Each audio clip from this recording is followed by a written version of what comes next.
It's Friday night, and I'm doing a show because I wanna, or because Jimmy wants me to, I guess.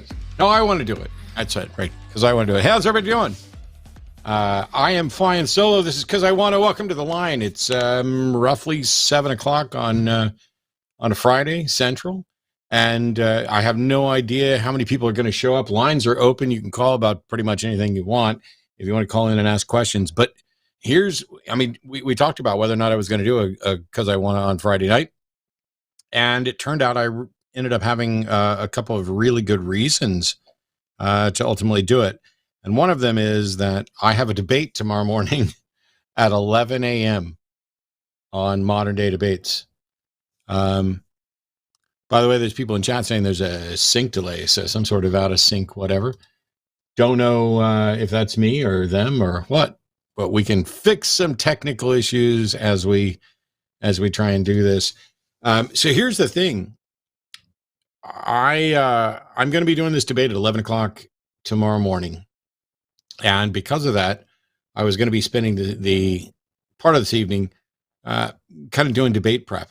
But I thought it'd be more fun, since we're already doing the "cause I wanna" thing, if we kind of did debate. If we did debate prep, you might want to try refreshing your browser.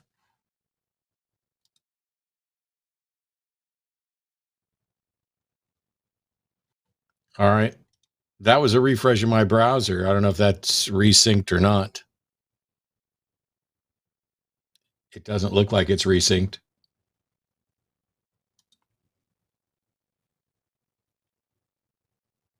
Do. Oh, they're saying better. Hey, it's fixed. It's synced. It must be that. This is so strange because this is the exact same setup we use for every show, and I only have this problem the last couple of times. I think it's got something to do with the fact when Arden's producing from this machine and how much time we spend prepping for that. But thanks everybody for chiming in and let us know it's fixed. First of all, call in numbers at the bottom of the screen. You can call in about anything you want, but I'm really interested in getting some people to call in and potentially talk about this debate. I'm also going to talk about a couple other things. I made a post on Twitter specifically because there's an individual who I'm not going to name, who, and if you know the name, don't go posting it. There's a reason I'm not posting the name. There was an individual who used to be an atheist, who became a Muslim, who began to hound me a little bit and ask for debates, and then, kind of came at me on TikTok or whatever, wanted to do a debate. And then that individual was charged with, I believe, several counts of sexual battery related to a minor in his care. I don't know if it was his child or a stepchild or whatever. And I told him that I would debate him if he was acquitted of those charges. For those who know, now they're saying it's out of sync again. For those who know, he has since, like yesterday, pled guilty to 2 counts of sexual battery.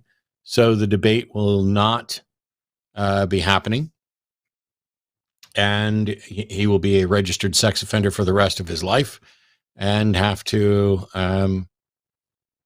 check in every 90 days with the authorities. I guess Jimmy can come over here and tell me if I need to do something over here to I don't know. This is the same setup we always use.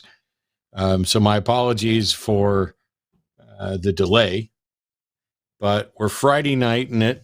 We're doing what we can. That's not the debate that's taking place tomorrow. That debate will never take place. I will never have to hear from him or talk to him or talk about him again after this. I'd close all of Chrome and relaunch, but we can have Arden go up on the screen while you do so. Relaunch and rejoin. Sure. Put Arden up on the screen. I can reboot everything. Yeah, a reboot would be even better. Here we go. I'm going to reboot. You guys are going to get to stare at the lovely and talented producer of this show. And as soon as she puts herself up on the screen. Hello. All right, I just took it all to me. Hello, everybody. I've got a new camera. I was looking at the wrong place because I'm so used to looking at my normal camera. Yeah, hi, everyone. not entirely sure that it was my fault about the sync, but regardless, we're gonna get it solved for y'all. It's not expecting to pop on screen, so I don't know if I have a whole lot to say, but I'm gonna just keep talking. How's everyone doing? Hopefully we can get some callers in the line. We've got no one in the queue right now, but we've got all open lines, so definitely hit up that line so that Matt can have someone to talk to. I mean, I'm sure you all could sit here and listen to Matt talk for hours and hours and hours on his own, but it'd be great if we had people call in so he could have someone to argue with, get a little battering back and forth, a little fight, put the headphones back on. So, $5 threshold on Super Chats. I don't know if you already told them. Oh, no, we did not say. Okay, $5 threshold on Super Chats for this show. We will be reading Super Chats at the end. And, maybe if you guys are, really good, you can get Jimmy and I to come back on the camera at the end to read Super Chats with Matt. If you're cool and you want to have fun. But we had a call connecting, and then they left. Yep, we had a caller connecting, and then they left. So we're just sitting here waiting for Matt to be back. Waiting for Matt to get back. Get back. Yes, $5. That's right. Oh, and sorry, got that one in. Just vamp. Just talk about Matt's coming back. Yeah, we're not a joke. This isn't a. Yeah, I know what a name down there. This is what Cus I Wanna is gonna be like. 720-619-2288. 720-619-2288. Hit up that line. Word. Slide into those DMs. They're not DMs, but you should slide in anyway. Someone said "sexy Jimmy" popping in. Raise your standards. Good lord. Raise your standards. Oh, this is me in pajama mode. I'm not even wearing real pants. They're good pants. Comfy pants are good pants. Can we acknowledge that the quality of my camera has improved 20-fold since I was last on the line? It's pretty incredible. My sugar daddy, Jimmy Snow, has provided this wonderful new camera, so the quality is amazing, and I am super stoked to be able to use this on our shows in the future. While we wait for Matt, if everyone just wants to talk about how great I am, that'd be fun. I'm kidding, don't do that. He's amazing. Look at him. Look, I know Jimmy hates compliments, which is why we're going to sit here and talk about why we love Jimmy. I mean, God, can't I count the ways? You are more fair. Like 4. But the real host is here, back for you all. So we're going to return you to his care. Thank you all so much for letting us entertain you in the meantime. Later. Back to you, Matt. I'm just kidding. I'm here. I'm here with audio. How's everybody doing? So what's going to happen here? I'm going to take calls like normal, but also I want to interact with folks because here's what's going on. In about 15 or 16 hours, I'm going to do a debate on the Modern Day Debates platform. James contacted me before we left for vacation and asked me if I wanted to do a debate on is Christianity rational? And I said yes, but all the dates that they had for that debate were taken while I was on vacation. And so he messaged me earlier this evening, a little bit before I was getting ready to go live here, to say, hey, do you want to do this tomorrow morning at 11? Now, to be honest, I've been preparing for this debate and these debates for, a couple of decades. And it's funny, somebody says Arden's camera was crisp, Matt's not so much. That's ridiculous, but cool. I like it. In any case, the debate's going to take place at 11 o'clock tomorrow, and it's on is Christianity rational? So what I want from you guys, in addition to whatever other conversations might take place, is what are your concerns about whether or not Christianity is rational? What is it you think of when those questions come up?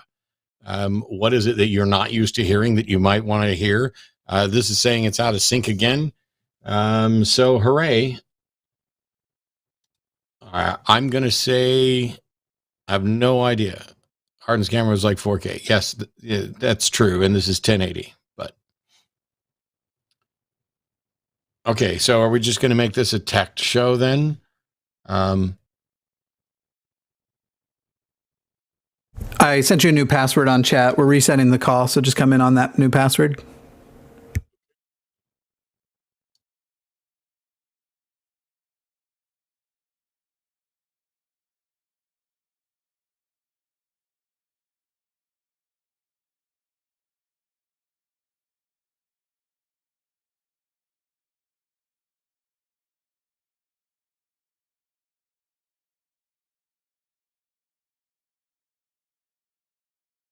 We're working on it, y'all. There's something going on. Not entirely sure what, but something. Here, you can look at me for a second if you like. Waiting for him to come back in on what is now the co-host line. This is the... This is actually good because this gives me an opportunity to learn how to fix problems so that when these happen in the future, we don't need to have Jimmy hanging over my shoulder every time to swoop in and save the day. That's true. That'd be nice. That's maybe the wrong one. Scooba-ba-ba. There's not a lot of reason why this would be happening. Bum-ba-da-bum-bum-bum-bum-bum-bum.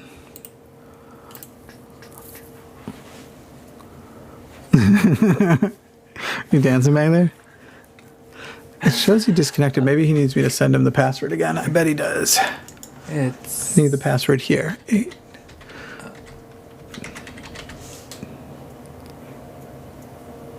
Yep. Cool. Ayo. Yo. Did you like that blind numpad action right there? Yeah, that was pretty good, actually. Nailed it. I'm not going to lie. When your hand was over there, I was like, wait, how is he going to type this in right now? And then it was like lightning fast. You got it perfect. So credit where credit is due. All right. I think Matt's back. Let's see if this fixes the issue. Thanks for looking at my face.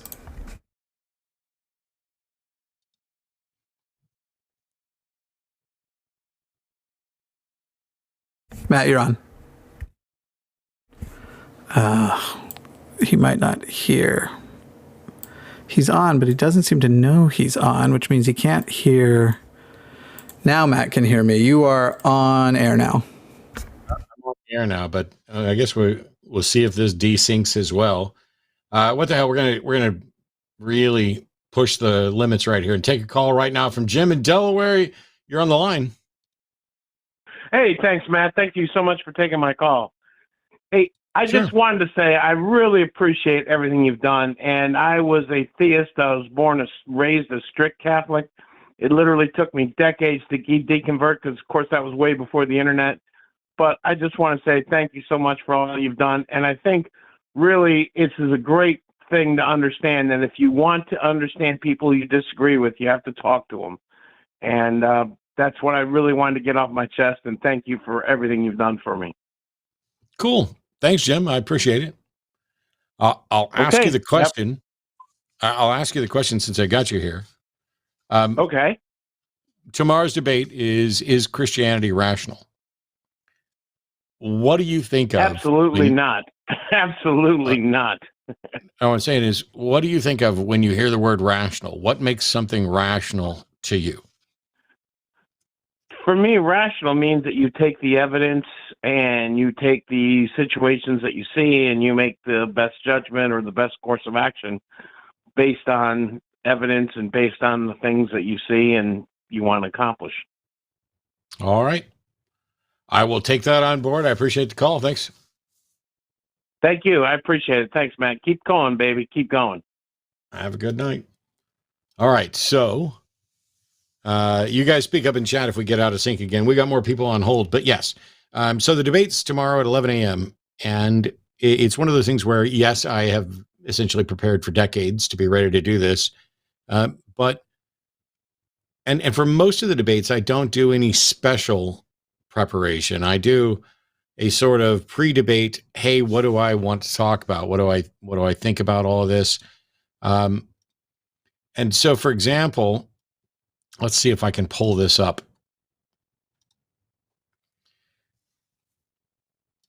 I've got, and hopefully, nope, we're out of sync again. Somebody said, when I'm doing my prep work for these debates, what I like to look at is the burden of proof is going to be on the person making the claim, the individual making the claim. And so if the position is, yes, Christianity is rational, then it's not up to me to prove that it isn't rational, to explain why I'm not convinced that it's rational and why, for example, other people perhaps should also not be convinced that it's rational. And so the things that I'm usually trying to teach are things like the burden of proof, definitions of rational, talking about internal rationality, where something's internally consistent, and then talking about where something is externally consistent. Is someone rational if they believe they're Napoleon? I have a friend of mine. Well, that's so weird because it went out of sync and got back in sync, which makes me think that maybe Jimmy changed something because I didn't. Yeah, I think I fixed it. Jimmy thinks he fixed it. Sweet. So is someone rational if they think they're Napoleon? I have a friend of mine, some of you are familiar with. I say friend, we're friendly acquaintances. I don't know if he considers us friends or not, but Alex Malpass, who's a philosopher who I'd love to get on the channel. Unfortunately, he's in the UK, so right now doing a show this late is kind of prohibitive for him, but maybe we can get him on a Sunday show. He sent me messages about the last time I debated is Christianity rational, and I haven't had a chance to go through them all, and I haven't had a chance to speak to him. But there's this notion that if your position is consistent with the other beliefs you have, that makes it rational. And that's the internal consistency I'm talking about. As long as the internal system makes sense, then it's rational. But that doesn't get us anywhere, because if somebody believes sincerely that they are Napoleon, there are a number of things that they could believe that would be rationally consistent with that belief that they already have, and yet they are not Napoleon. And so when we talk about whether or not it's rational, it may be internally rational in that all of these things are consistent, but that's irrelevant to whether or not an external observer would view it as rational. And an external observer could do one of two things, could look at it and say, yes, their belief is rational because it ties to this belief they have about whether or not they're Napoleon, but it's not rational with respect to the external world, because you're not Napoleon. And so when I'm talking about Christianity and other things like that, the issue becomes, can one be rational and believe in the supernatural? Because supernatural causation and supernatural experience that you identify or that you assert is not something that is testable or falsifiable. There's no way to verify it. And so the mere fact that someone believes that the supernatural is real doesn't mean that their beliefs about the supernatural are rational with respect to the facts of reality. And so on that front, I'm gonna take calls. We've got full lines here. I'm gonna take lots of calls if they're about the debate stuff. That's great. If they're not about the debate, that's fine too. You guys can call and ask about whatever you want. We're gonna have some fun for Friday. I'll be reading super chats. I think all of them over $5, and we may just take them as they come in as well. I want to make sure people get answers to questions, but also if you are someone who has thoughts on this whole topic about is Christianity rational, or is a belief in the supernatural rational, or what do you think about when you hear this topic? By the way, we're basically doing debate prep tonight. And so if my opponent tomorrow, if somebody here is a secret spy, feel free to go ahead and let my opponent tomorrow. I don't know his name. I think it's something like Posh or something. I don't know. That's the thing, is people are like, who are you debating? I don't know, and I don't care. So I'm going to take calls in a second, but let me run through the little background story on how I do debates. The person is irrelevant. Now there are people that I won't debate again because I have no interest in engaging with Cy Ten Bruggencate or Ray Comfort again. But largely, if I'm going to do a debate, what I care about is the topic and the format. Now, on modern day debates, we've got pretty much a straightforward kind of format. We're going to do, hey, you're going to state your position, I'm going to state my position, then we're going to discuss it for a while, then we're going to take questions from the audience. But, okay. Yeah, I got the note in there that Arden will not be able to join me. So you guys have seen Arden, unfortunately, for the last time this evening. And it makes me really sad, but I will get to see Arden, whether you guys get to or not. So when I'm doing debates, people would be like, oh, who do you want to debate next? There isn't a who. I don't care about the who. The person should be irrelevant. I think it's a mistake to prepare for a particular person. It's not a mistake to go out if you know you're going to be debating someone and see what they've done multiple times before. I would recommend to everybody who is going to be debating me, go watch all my other debates, because you're going to then have an understanding of what I'm going to say, because I'm hopefully going to be consistent. I like to present things in a different way from time to time, but all of them are consistent. And so I don't care who the person is. And I think quite often it's a mistake to prepare for the person. I prepare for the subject. And if the person I'm debating stays on subject, then we have no problem at all. And if the person I'm debating will not stay on subject, then I win.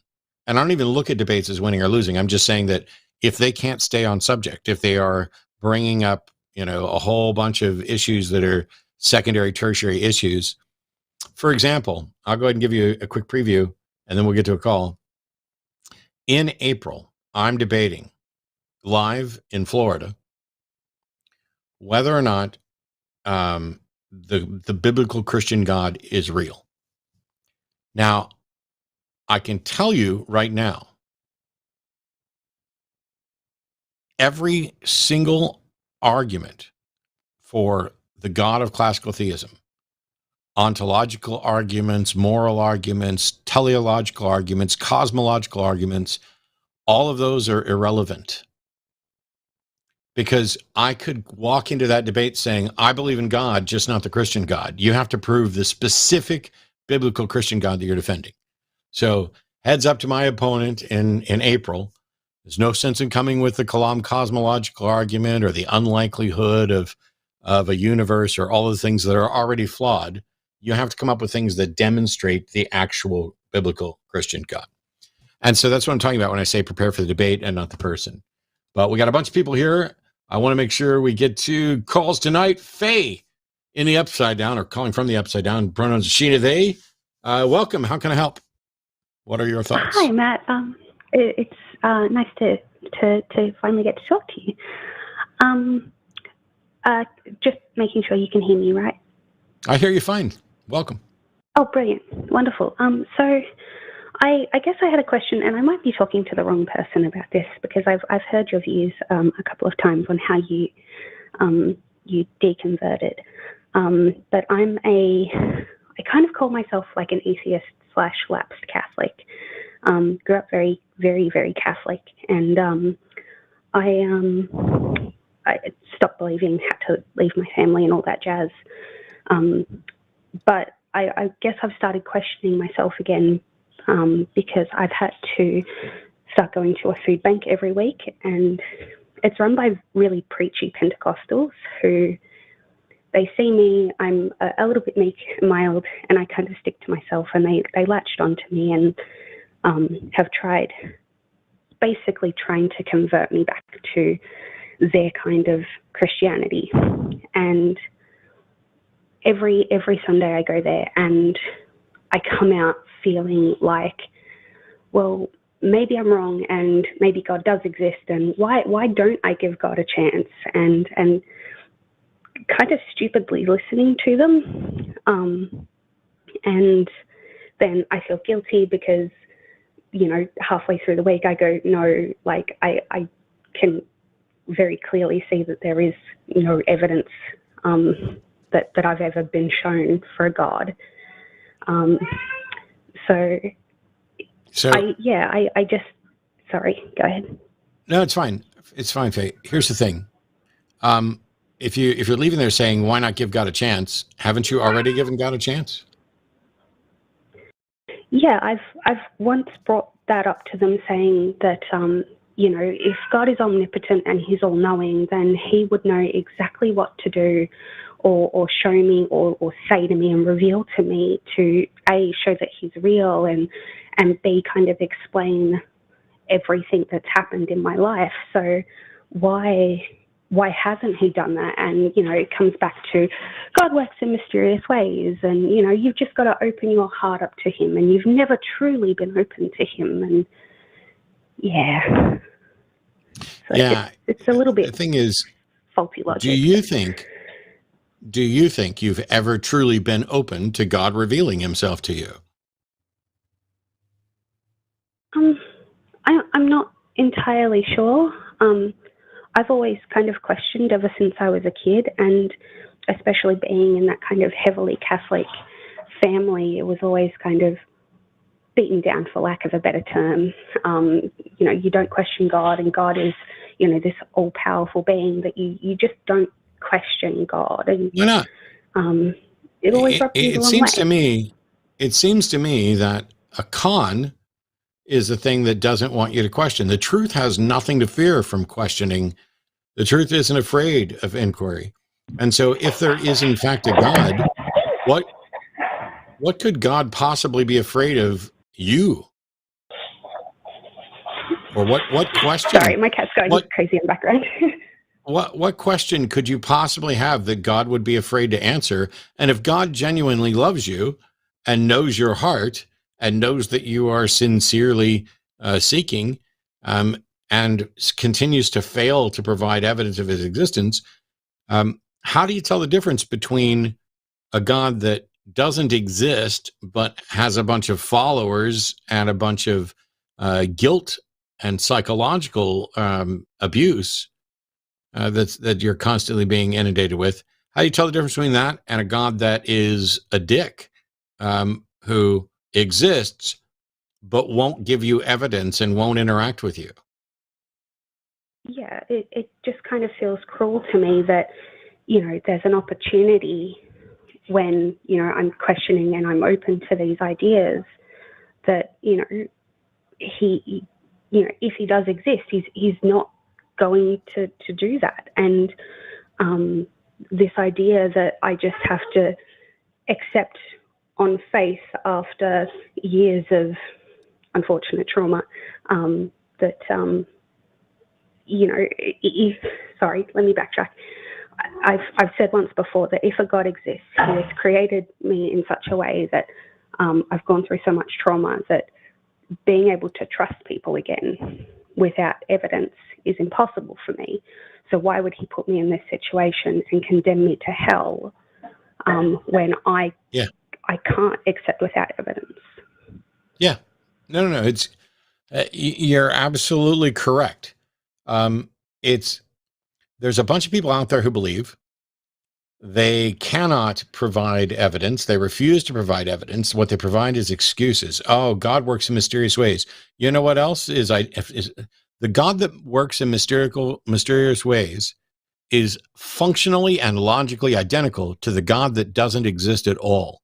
From your perspective, there is no difference from a God that doesn't exist for a God that doesn't exist than one that does exist but won't demonstrate this.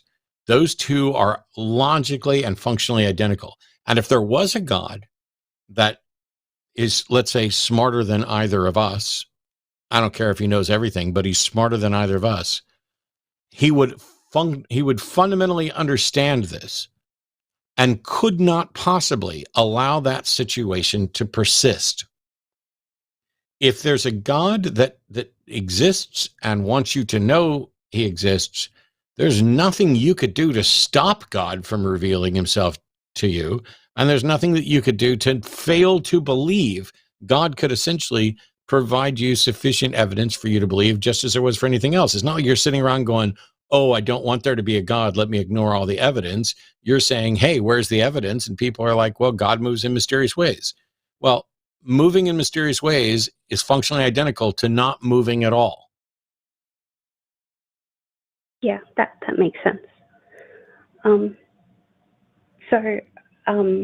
I guess getting back to the idea of being preached at and that guilt, I guess you would suggest kind of reminding myself of these things each time that happens, or is there something else that I can do to kind of avoid these feelings and logical, I kind of look at them as logical kind of missteps every time I go back into that kind of thinking, if that makes sense. Yeah, there's a number of things you can do. First of all, I recommend the recoveringfromreligion.org group. But the other issue is you say you go and you interact with him and you leave going, yeah, why not give God a chance? Think about this. In that time with them, where you walked in not believing and you left kind of shaken, you left saying, ooh, why not give God a chance? Or maybe I'm wrong about this.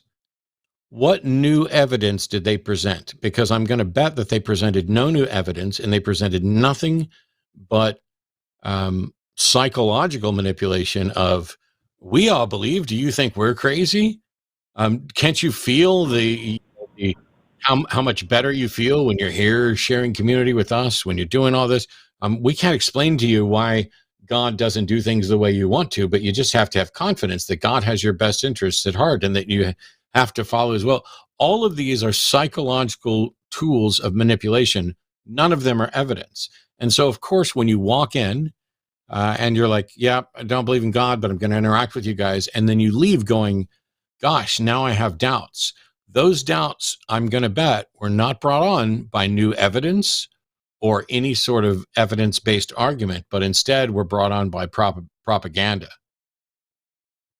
Yeah, I absolutely agree. I can kind of see, as I said, like halfway through the week I get through and I realize, oh, it's just kind of guilt tripping and this idea that because I'm kind of socially isolated and I don't have a community, they're providing a community and saying this community is given to you by God, therefore God exists. And it's all this, manipulation. So it's, I guess I'm just a little bit upset at myself that I take that half week or so to realize, if that makes sense. You know why? Because you have already been through a lot, both inside and outside of religion, and you are a good person who wants to interact with people, and you don't want to think, hey, all these people I interact with, they believe something that's absolutely mad. I'm the one that's right and all of them are wrong. You, like everybody else, have been conditioned to say, you know what? It would be monumentally arrogant of me to say I'm right and all of you are wrong. But the fact is, that's not what you're saying. You're saying, I don't know if all of you are wrong, but whatever it is that would convince you isn't going to convince me. I need evidence. And so now the question becomes, are you wrong to expect evidence? And my reply to that almost every time is the same. You cannot be wrong to expect evidence. And if you would expect evidence before investing $5 into a charity, you should have better evidence for a God for which you are going to have to devote your life and part of your income and your time and your afterlife. You should have much better evidence for that than you are for any charity. And if they can't come with something better than, the Nigerian prince scam, then it's not arrogant of you to say, you know what? I'm not convinced. I need something more to be convinced. You're not intellectually or emotionally broken so much that a God couldn't interact with you. And the fact that he doesn't demonstrates that either he does not exist or he doesn't care about you, doesn't want you to know he exists. So even if some of those other people there were right, you're not saying you people are wrong. You're saying I'm not convinced of what you're convinced of, and I will become convinced just as soon as you give me a good reason. But if somebody came up to you and said, hey, I believe in God because I rolled this 20-sided die and it came up with a natural 20 3 times in a row after I prayed for God to show me a sign. Nobody should believe based on that. And yet that is stronger evidence than any of them have presented to you. I guarantee it. Yeah, absolutely. Yeah. I'll let you get onto other calls, but I really wanted to thank you for taking mine. And, absolutely. I want to wish you, I would wish you the best of luck in tomorrow's debate, but you are probably one of the best debaters that I've ever seen online. So yeah, you don't really need it. I know that you'll be amazing tomorrow. Well, thank you so much. That's very kind. And stay strong. And if you run into those things, first of all, trust yourself. The reason you're beating yourself up is because you want people to, you don't want to be viewed as the arrogant, dismissive, one. And you're a good person. You got to take that on board and you have to cut yourself some slack, because you're not actively trying to say, no, I don't want anything to do with a God. The fact that you're spending this much time thinking about something for which you have no good reason to believe it's true, and you have no more evidence this week than you did last week or the week before, means that you are the one that is open-minded and willing to investigate this. You're just not so open-minded that you want to be gullible. You'll do fine. Absolutely. Yeah. Thank you so much. Cheers, Faye. Have a great night. You too. Well, or day, as the case may be. Down there in the upside down. So we've got full lines. As a reminder, I'm going to take calls on pretty much anything. But if any of you have thoughts, good thoughts, bad thoughts, things you've been confused about, tomorrow's debate is on is Christianity rational? Feel free to call in or super chat with what that means to you. What arguments or evidence would you expect would change your mind? What is it when you look at believers that you have difficulty understanding? What things do you not hear from me and other people that you think would be a good argument to make? Now, I'm not asking you guys to write my opening for the debate tomorrow. Some of you might come up with something where it's just like, God, why haven't I said that? Why haven't I done that? And others of you might come up with something where you're like, oh, why hasn't Matt ever said this? And you'll call and I'll explain exactly why I don't say that, because there are a number of things that, if you haven't done this a lot, feel like they're really good things to point out, and they lead down a path that you really don't want to engage with. But here we go. Welcome, Tom in New York. You're on the line. How are you? I'm good. We turned on the internet. Yes, what I was trying to explain to the call screener was that I have this notion that Jesus was a panentheist, and for all intents and purposes, that puts him closer to what you are than what most religious Christians are. And the reason I think this is, you have to look at what they supposedly recorded. He said, of course, we have to take their word for it. But a lot of what he said was referencing the Old Testament and that. So we have to look at the things that stand out. What are some of the parables and stuff that he said that are very novel? And I'll just bring two up real quick. One, the new wineskins, the new wine into old wineskins parable. Are you familiar with that one? Yes. And, and the other one is when he said, the kingdom of heaven is all around you. Now, obviously, that's a very panentheistic concept, and he just can't shrug it off. And then why is that a panentheistic concept? Hang on. Wow. Can I finish my question? What? How is that panentheistic? The notion that the kingdom of heaven is all around you. You say that's a panentheistic notion, but panentheism doesn't have any concept of a kingdom of heaven.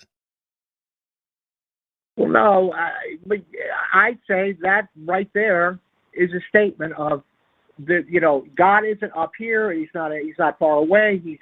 He's everywhere. He's all around us. Yeah, Tom. What you've done is grabbed a hammer, and now you think everything is a nail. First of all, I don't think that the words of Jesus, even if you do cherry pick them, support the notion of panentheism at all. But even if they did, are you familiar with Matthew Fox? Are you familiar with Matthew Fox?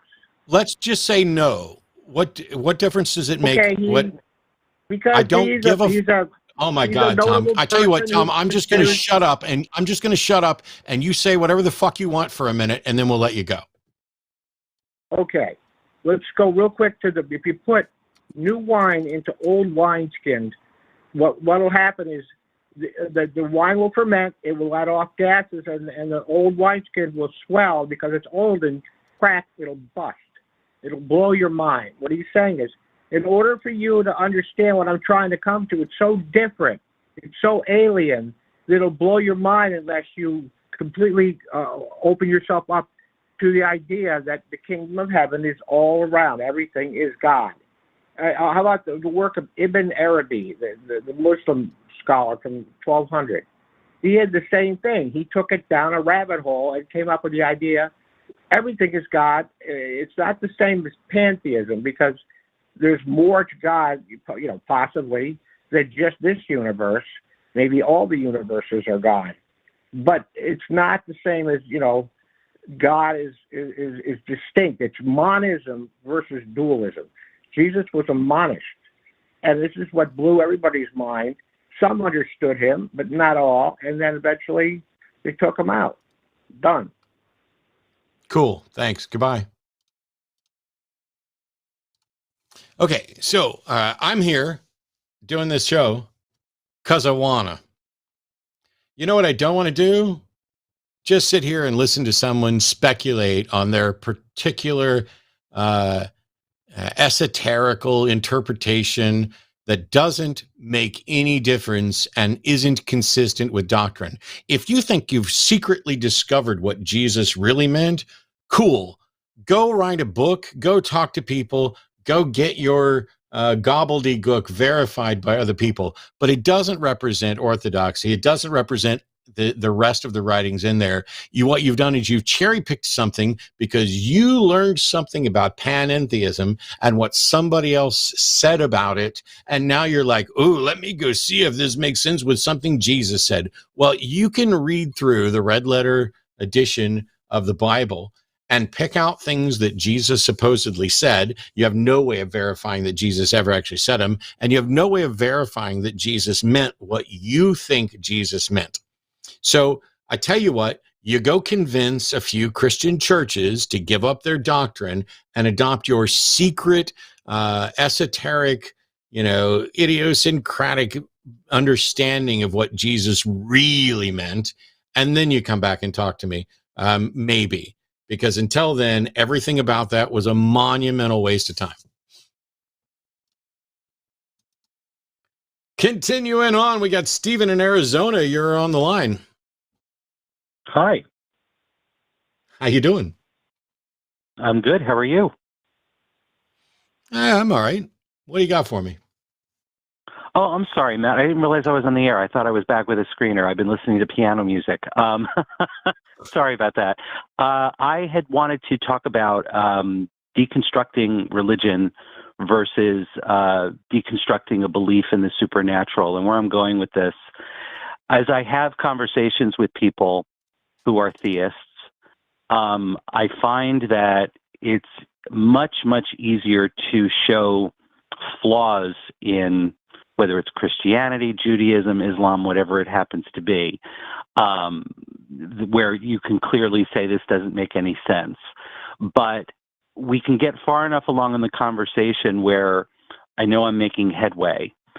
And I'm thinking of someone right now off the top of my head who has really left organized religion behind, but he still holds on to this belief in a supernatural being with a long beard that overlooks everything. And I feel like there is a distinct difference, and there tends to be a conflation of the two. You don't just hear about, particularly in the United States, people that believe in God and people that are Christian. Sometimes those terms are interchangeable, like they identify themselves by their religion. And there's the ethnicity of being Jewish versus the religion of being Jewish. And, you can be anti-Israel, but not anti-Jew. There's a difference there. And some people can see that distinction and some people can't. So I think I went through the same kind of journey in coming out of religion and realizing that I'm really atheist as the years have gone by. I wondered what your thoughts were on this, and how better to have those conversations. And I hope it plays into what your debate topic is Christianity rational? I think it's really easy to prove that it's not, as it is with many religions, but it's that last piece of the puzzle.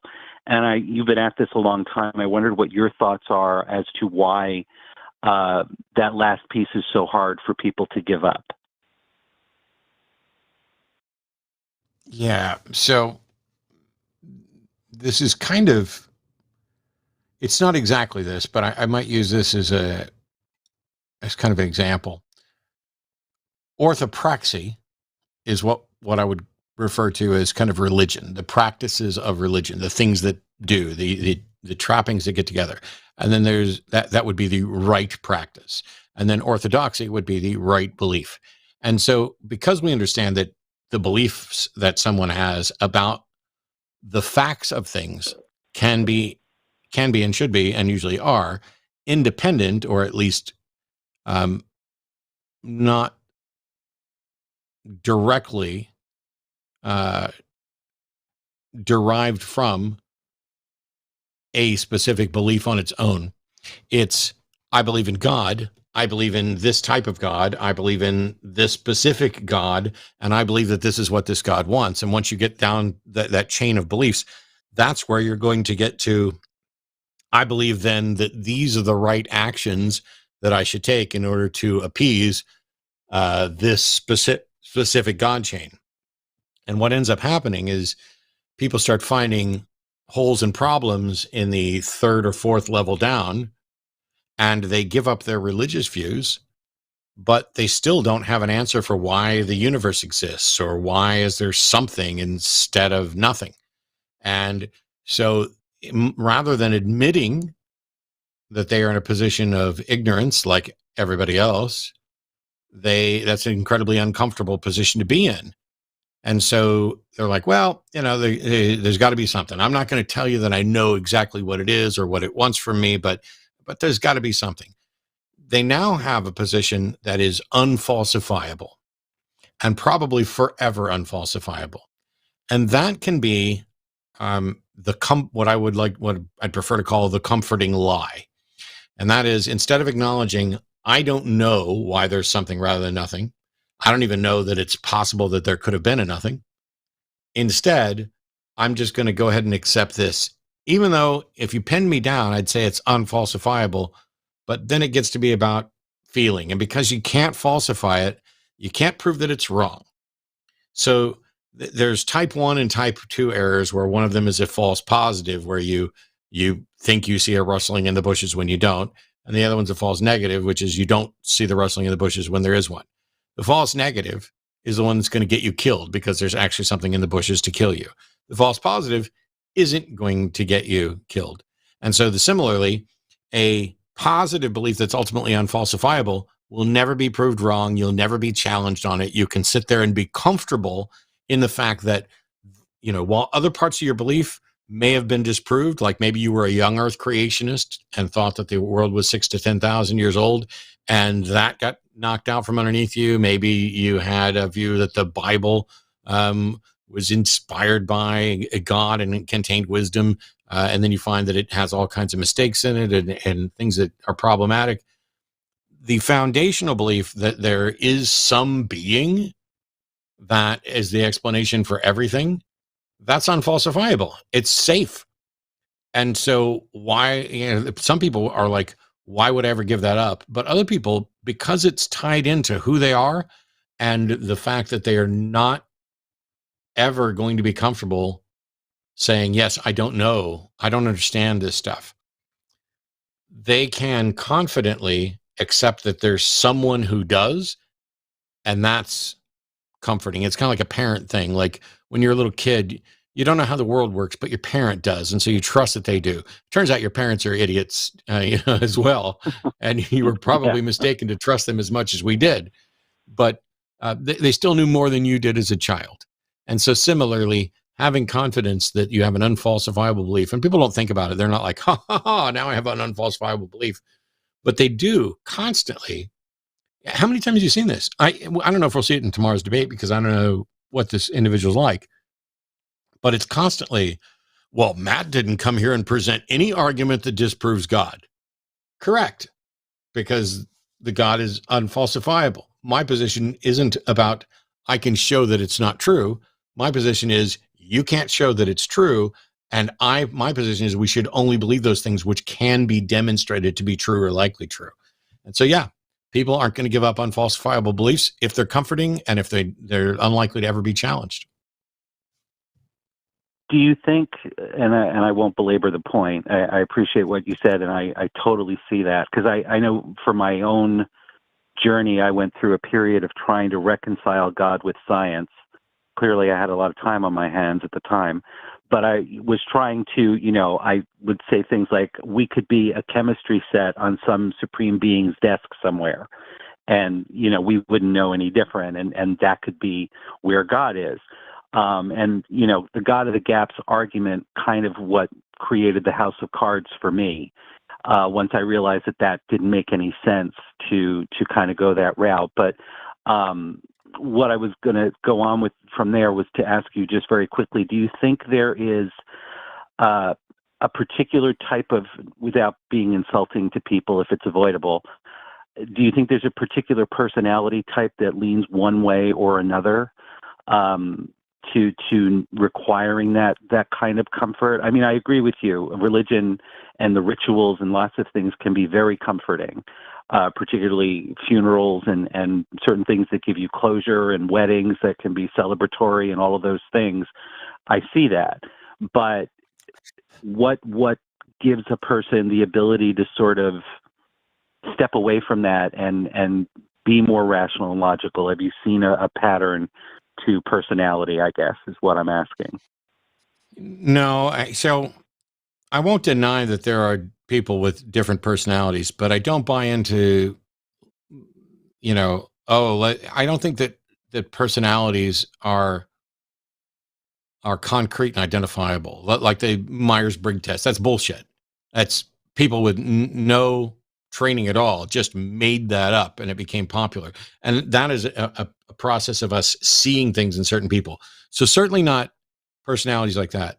But the fact is that all of us behave differently in different circumstances. So I think a lot of it has to do with what's going on in your life at the time, what's gone on into your life leading up to that, how much you're relying on that. Like, I don't rely on God stuff at all. Like a year and a half ago, or a year and a couple months ago, when I went in for open heart surgery, there wasn't an instant where it even occurred to me to potentially pray or to try to lean on God or anything else. I was just like, I've done everything I can do. Now it's up to the doctors, and I'm going to go into the operating room, and I will either regain consciousness afterwards, in which case I'll start working on recovery, or I won't. There are other people who are at a place in their life where, even as an atheist, even as a staunch atheist in that situation, they might pray. And I'm not going to fault them for that. What people do when they are feeling desperate and lost and don't know what to reach out to, it could be anybody. If I'd have had a heart attack, 20 years earlier, maybe I would have had an inclination to pray. So you got to, it's good to try to meet people where they are in order to help them get further than they are. But you can't expect that. And you shouldn't be sitting there saying, oh, you don't want to do I was where you are and I got better, I got over it. I don't like the nonsense about, we're all in different places in our journey and all that crap. Because that's just true. Every single one of us has had different life experiences that lead us to our beliefs, and we rely on things to varying degrees. I don't think it would be wise to sit here and try and say, let's see if we can figure out which personality types, give it up for this reason, and which personality types give it up for a different reason.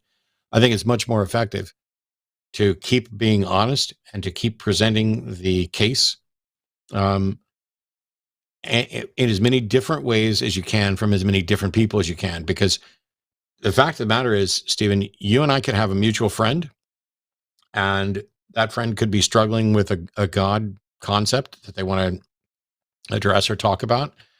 And you and I could say almost exactly the same thing.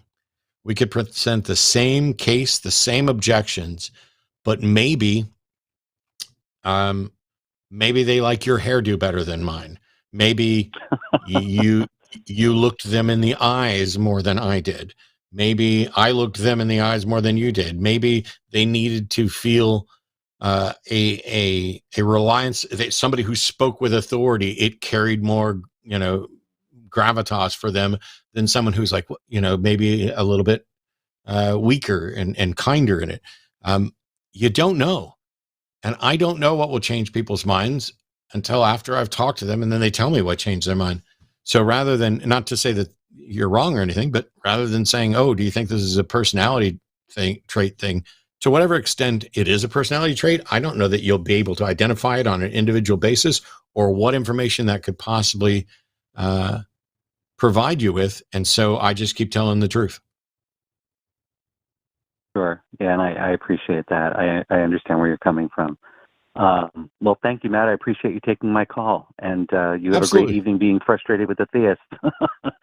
Thanks, you too.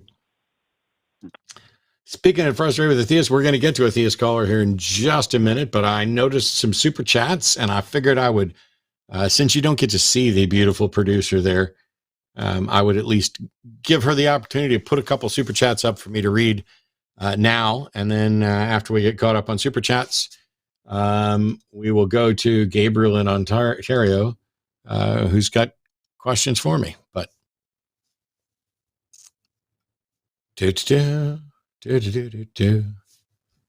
oh, I didn't get the link for the super chat stuff, and who knows? Arden might actually have taken the time off right now. And do we have super chats?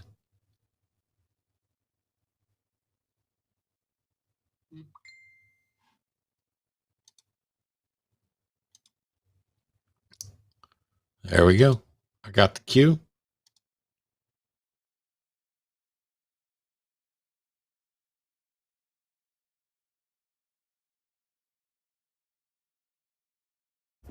Hang on a sec, Matt, because we changed the video stuff. I gotta fix this.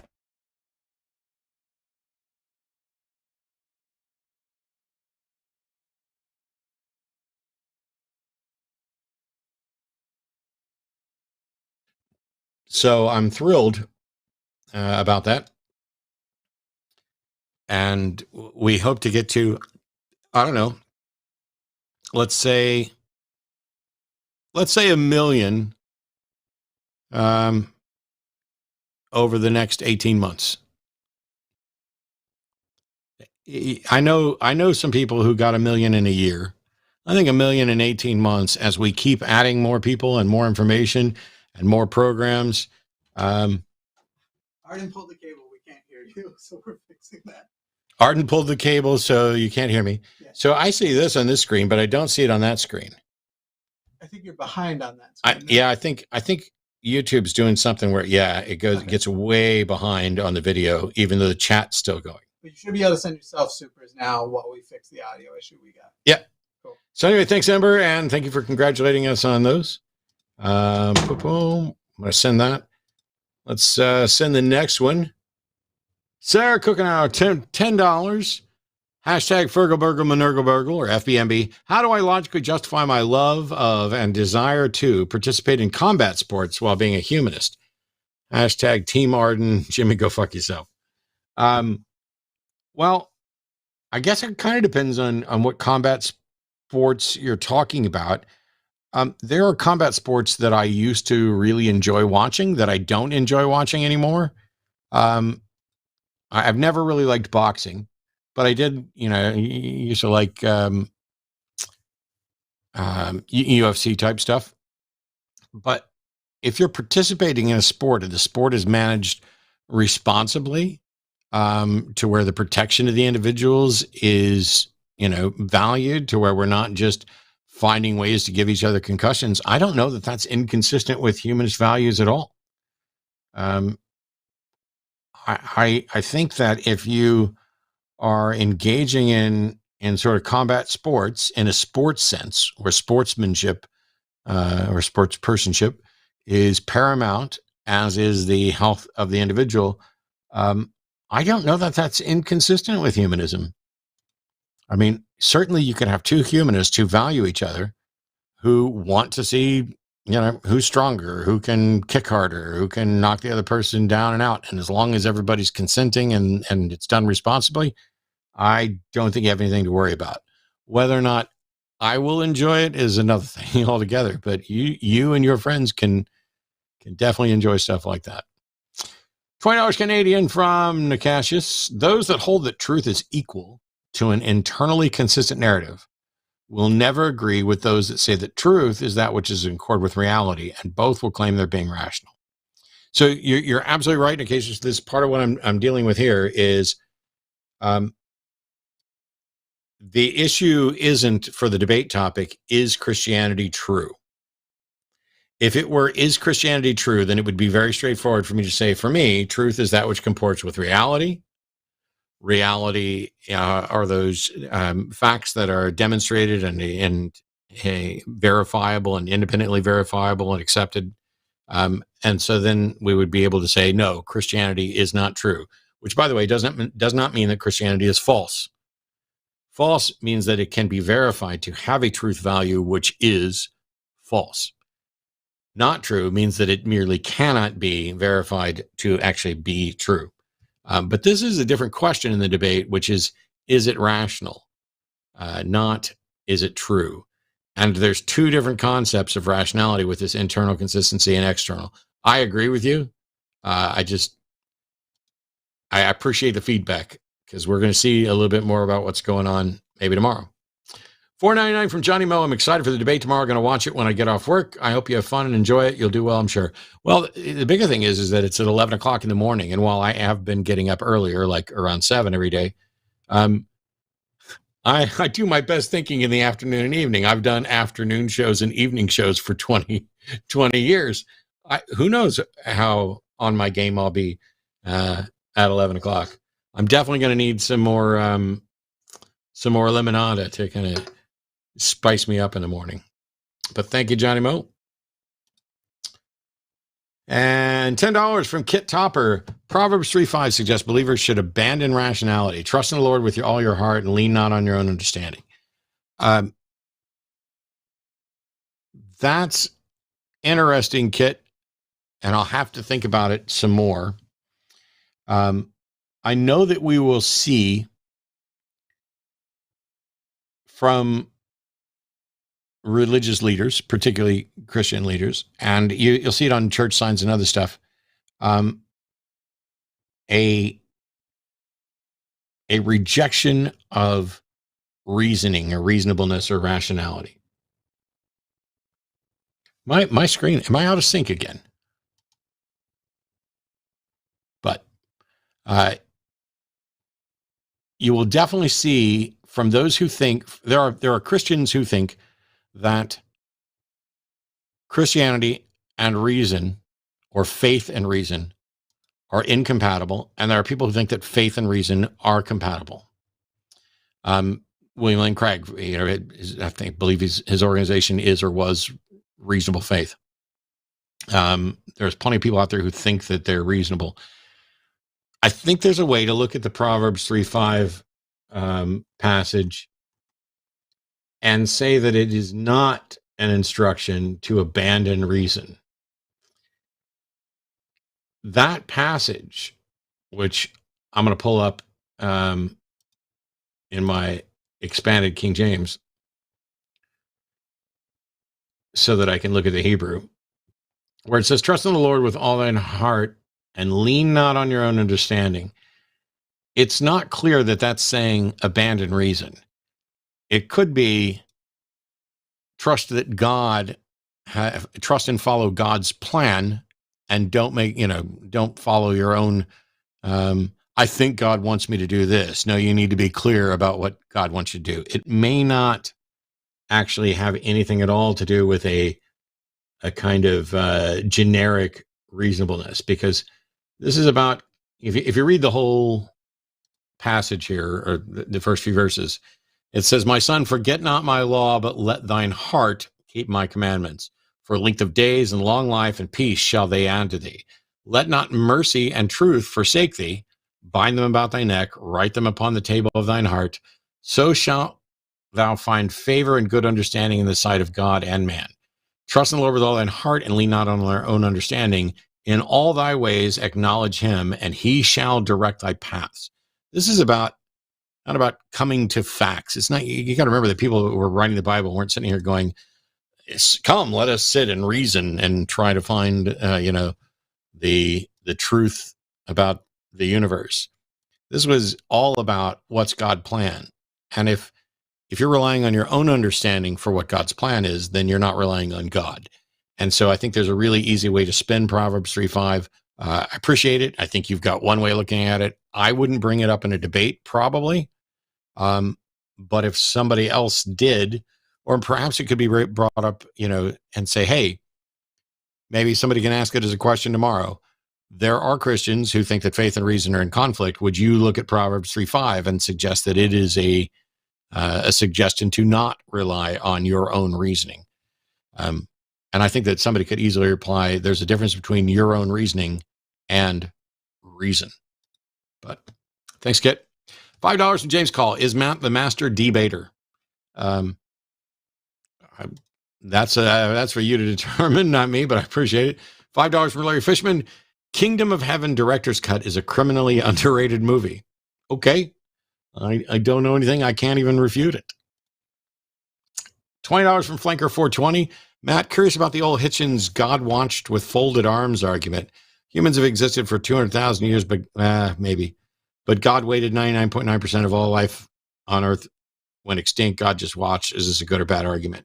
Well, it certainly is for people who aren't young Earth creationists. But even for people who aren't young Earth creationists, there's a view that the religion that they're adhering to, the biblical story that they're adhering to, begins with God creating everything, and then God creating Adam and Eve, and then all humans being descendants of Adam and Eve. If their story is true, then humans, whether they've been around for 200,000 years or 10,000 years, is irrelevant, because they have always had and interacted with God. God didn't just wait around. He was there from the beginning.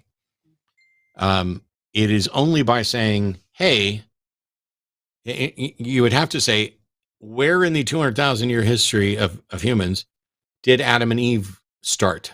Because it's all the people before that were ignored. And so I think it has a place. It's just, there's no universal knockdown response to Christianity, as long as different Christians believe different things at different times. Yes, I'm getting back to calls right after these super chats. $5 to Toy Ranch. I think it's not rational to believe anything that can't be differentiated from imagination. Is there a reason not to stand on that premise? There is a reason not to stand on that premise, which is you'd have to solve the problem of solipsism. Because if everything that you experience is a fictional reality that's being fed to you, if you're a brain in a vat or whatever else, then you can be rational within that internal framework, but the reality you experience isn't the real one, and so it's not actually true. And the solution to that is to point out that I'm not claiming that the reality that I experience is the ultimate reality.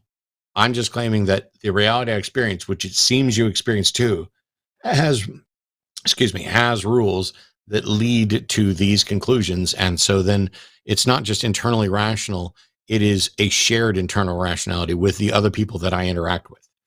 It's within the rules of the game, you and I can argue whether we're in the real reality or not, and even if you are fictional.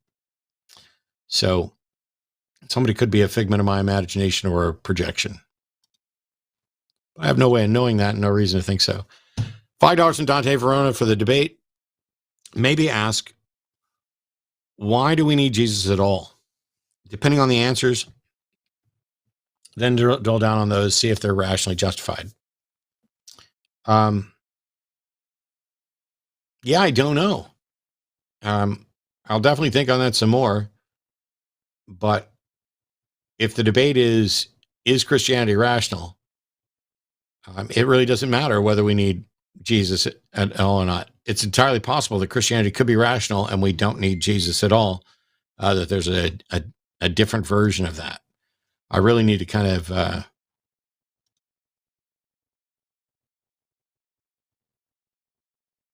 I don't know what that means, Jimmy. I really kind of need to figure out what his position is and what his defense is before I could go down that route. But yes, the notion of why do we need Jesus at all may in fact be a really good path to go down, depending on what he says. 1069 Canadian from Kathleen Moncrief. There is no super chat, only Zool. On that note, I'm going to stick a pin in super chats because I want to make sure I get on to callers here before we run out of time. We will continue on with all the super chats after this next volley of calls. But we have Gabriel, a very patient theist, pronouns are he, him, from Ontario, who's been on hold for almost an hour. So thanks for waiting, Gabriel. You're on the line. Hi, Matt. How are you? I'm okay. How are you? I'm doing quite well. I just wanted to first just say thank you.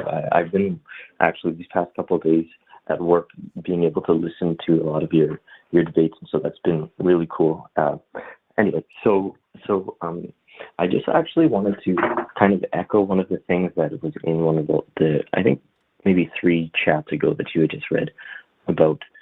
Somebody mentioned like how about faith and things like that, and so I like as I've been listening to your debates with a lot of like the theists. I was listening to Stuart something Connectly. I can't remember the names, but like a father-son tandem, and some of the things that I kept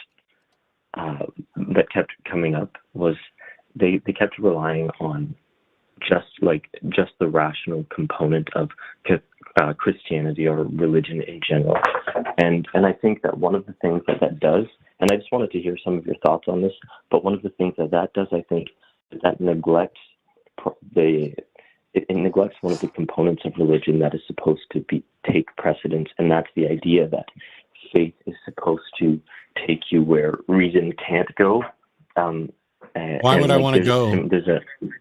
Why would I want to go where reason can't go? I mean, for me, faith is the excuse people give for believing something when they don't have good reason.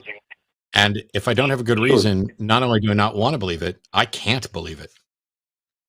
No, Matt, I didn't mean necessarily for you. I meant for them. So I guess what I meant was that they're trying to argue something purely on rational terms that says, like, even here, there's a quote in Hebrews that says, "Now faith is the assurance of things hoped for, the conviction of things not seen." My question wasn't why do I want to? I don't want to do that. I'm confused as to why anybody would want to set aside reason and believe something without a good reason. I wasn't just saying why I don't want to do that. I'm saying I don't understand why anybody would. Now, Hebrews 11:1 basically gives it as faith is the reason. But there's other views of faith. I've debated faith before. So please continue. I don't know what you're getting at. Yeah, no worries. So I guess what I was trying to say was like that. Faith, especially in the rational context, is definitely one of the lower forms of knowledge, if it even qualifies as like a sure knowledge, which I guess it doesn't. That's why it's called faith. But I would also say that there are things that people have faith in that are a-religious topics daily. There's a sense like it's the Humean notion of custom and habit. It's like, well, custom and habit aren't certain per se. They're just phenomena in the known world that we become habituated to, and it's the only concept of reality that we have ever known, and we kind of extrapolate those premises onto the future. And maybe I didn't do that. Maybe I didn't do that philosophy justice. I'm confused. Even ask. Sure. Okay. So quite often when I have these discussions, particularly with theists, they engage in an equivocation fallacy on the term faith. And they're like, well, you have faith in all kinds of stuff. There may be people out there who aren't religious, who exercise faith, but that's not me.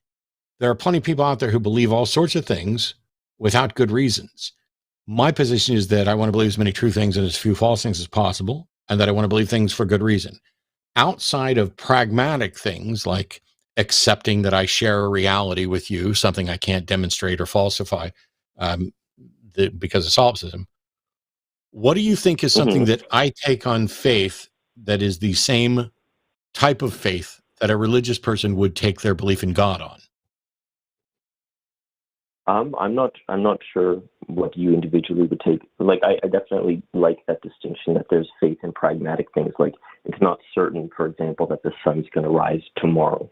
But no. That's no. Sorry. That is not what I was talking about at all. The sun is going to rise tomorrow. I have that on now. I don't think that you can be absolutely certain about anything, but I have that on my position on the sun rising is that every single bit of evidence related to the sun rising confirms that, barring some absolute catastrophe, which we have no reason to presume is going to happen, the earth is going to continue to revolve and the sun will still appear to arise tomorrow. That's not a position. That's not a position that is based on faith. That is a confidence that is directly proportioned to the available evidence. Faith does not proportion anything to the evidence. I have very good reason to believe that the sun will rise tomorrow. I have mountains of evidence for it. That is not a faith-based position. Well, I'd want to counter that, because I do think that there is first, as you said, no one's fully certain about anything, and fully knowing that with 100% certitude. It's just like in statistics and like in scientific measurement, the notion of p-value. There's a certain margin for error that you can operate with, but it can't be greater. I think it's like then 0.05 or whatever it is, or 0.5%. It's like, okay, we're even positing that in order for this medicine, for example, to function, there cannot be a greater chance than X number that I'm not talking about. See, I don't know why you do this. This is the frustrating thing. There are theists who persistently try to argue that faith is merely confidence in the absence of certainty. And because we have an absence of certainty in every area of our lives, everything ultimately boils down to faith. That is the most dishonest and inaccurate attempt to defend religious faith that there could be. Because my confidence that the sun will appear to rise tomorrow, and my confidence that a particular medication will work, is all a confidence that is directly proportional to the available evidence. This is a Humeism. The wise man proportions his confidence to the available evidence. There is no available evidence to which one could warrantedly hold a view of God and say, my faith that a God exists is proportional to the evidence. That is just absolutely not the case and ultimately dishonest. The God proposition and everything supernatural is beyond our ability to investigate or provide evidence for or falsify as far as we can tell. So this is what I mean about an equivocation fallacy. People want to say, hey, I take it on faith that God exists, just like you take it on faith that the drug you took will work. That is a lie. Those two things are not the same. That is playing with words, because those are not equivalent. Well, I would say that it's not. Okay, so I guess this is my personal view, but I don't think that it's necessarily, like, I think that there is some evidence in as much as far as we know. You're wrong. As far as we've become habituated to, there's nothing that's been put into motion that hasn't been caused by something preceding it. That is something that is sort of customarily accepted. No. This is good. Now we're at the second level of dishonesty, which is after I've pointed out the problem with how you're going to use faith. Now you move to a different argument and saying that we have no example of something that hasn't come into place without something preceding it.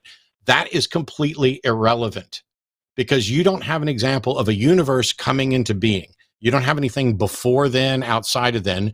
And even if you did, that is not a confirmation of any sort of God. So you've abandoned the faith thing and want to then say, there must have been something that started the universe, when you have no way to investigate any other universe, no way to investigate the beginning of this universe. And so you've abandoned your faith. You've abandoned the faith argument in order to try to prop it up with a claim that all the examples we have of things coming into being. You have zero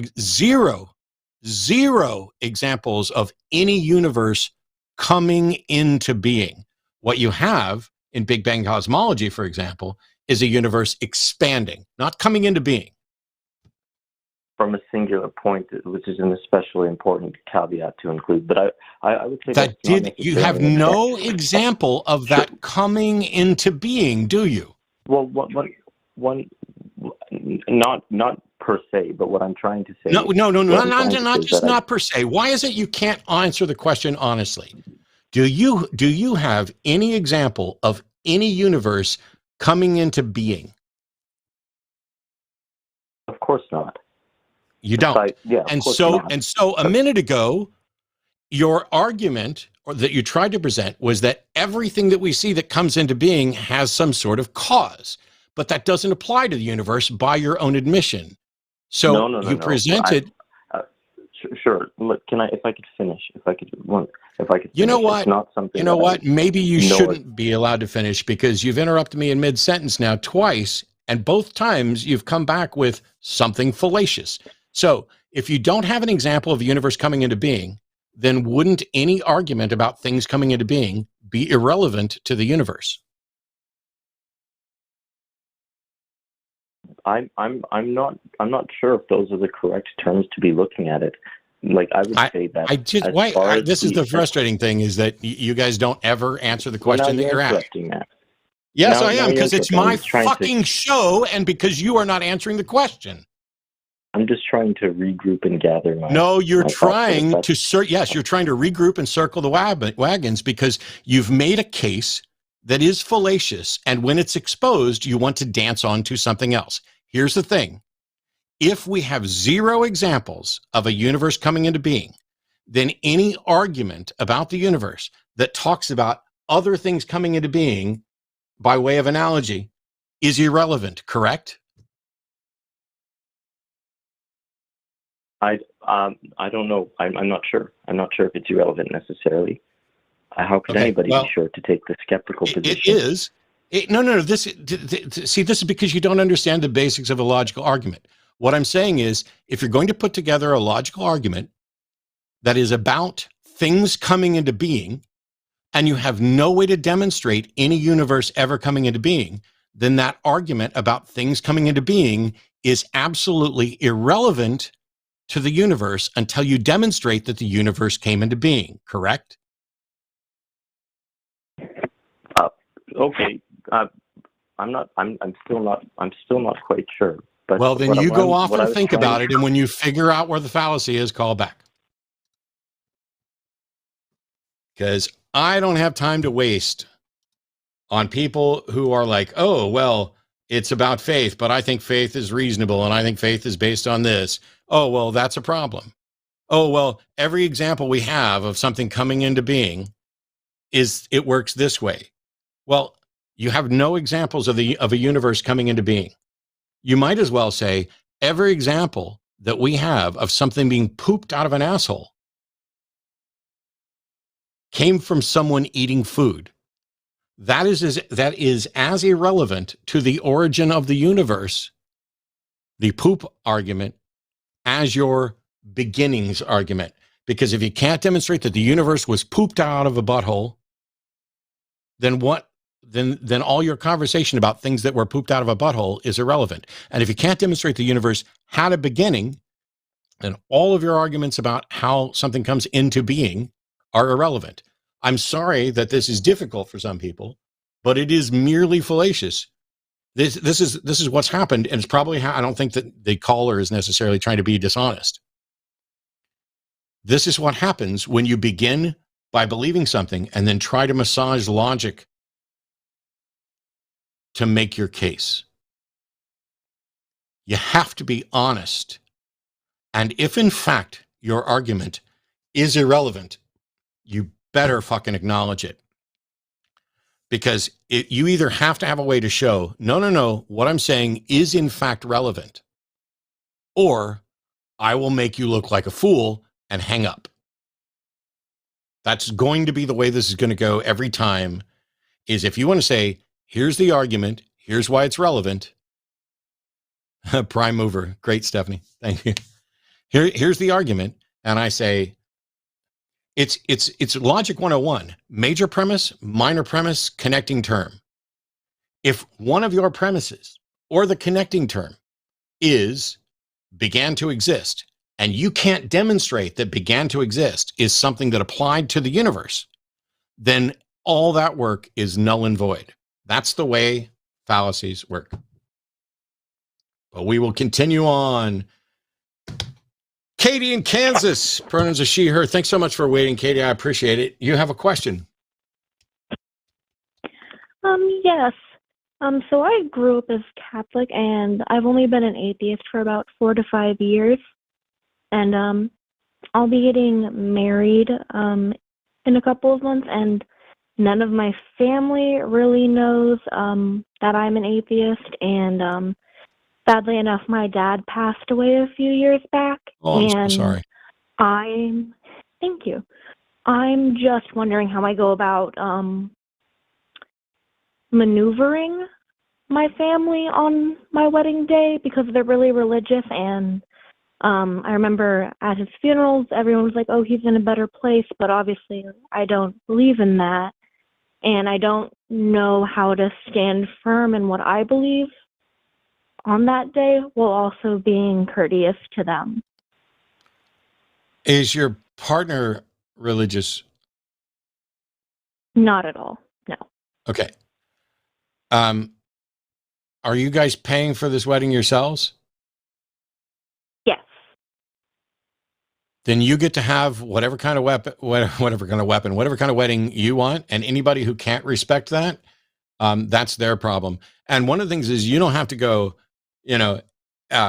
hey, family, let's have a big sit down. I'm a big old atheist and I don't want any religious stuff. And so don't go bringing it into my wedding. All you have to do is plan your wedding. And I would stay absolutely positive. Like when Beth and I got married, it was absolutely a secular wedding. Aron Ra was the officiant. We had religious family members show up. My uncle asked me about it afterwards, because it was like, oh, that felt like a secular humanist wedding. And we talked about it. But at the end of the day, you don't owe anybody an explanation for who you are. And you can just say, if somebody comes up and says, afterwards, hey, I noticed there wasn't any religious stuff. You can be like, yes, we opted not to do that. The most important thing for us was that we be here to solidify our union to each other, to make our promises to each other in the presence of the people that we care about and who care about us. And religion doesn't need to be a part of that for us. As a matter of fact, we were concerned that it would be a distraction. It doesn't fit both of us. There are a few things that necessarily fit all of us equally.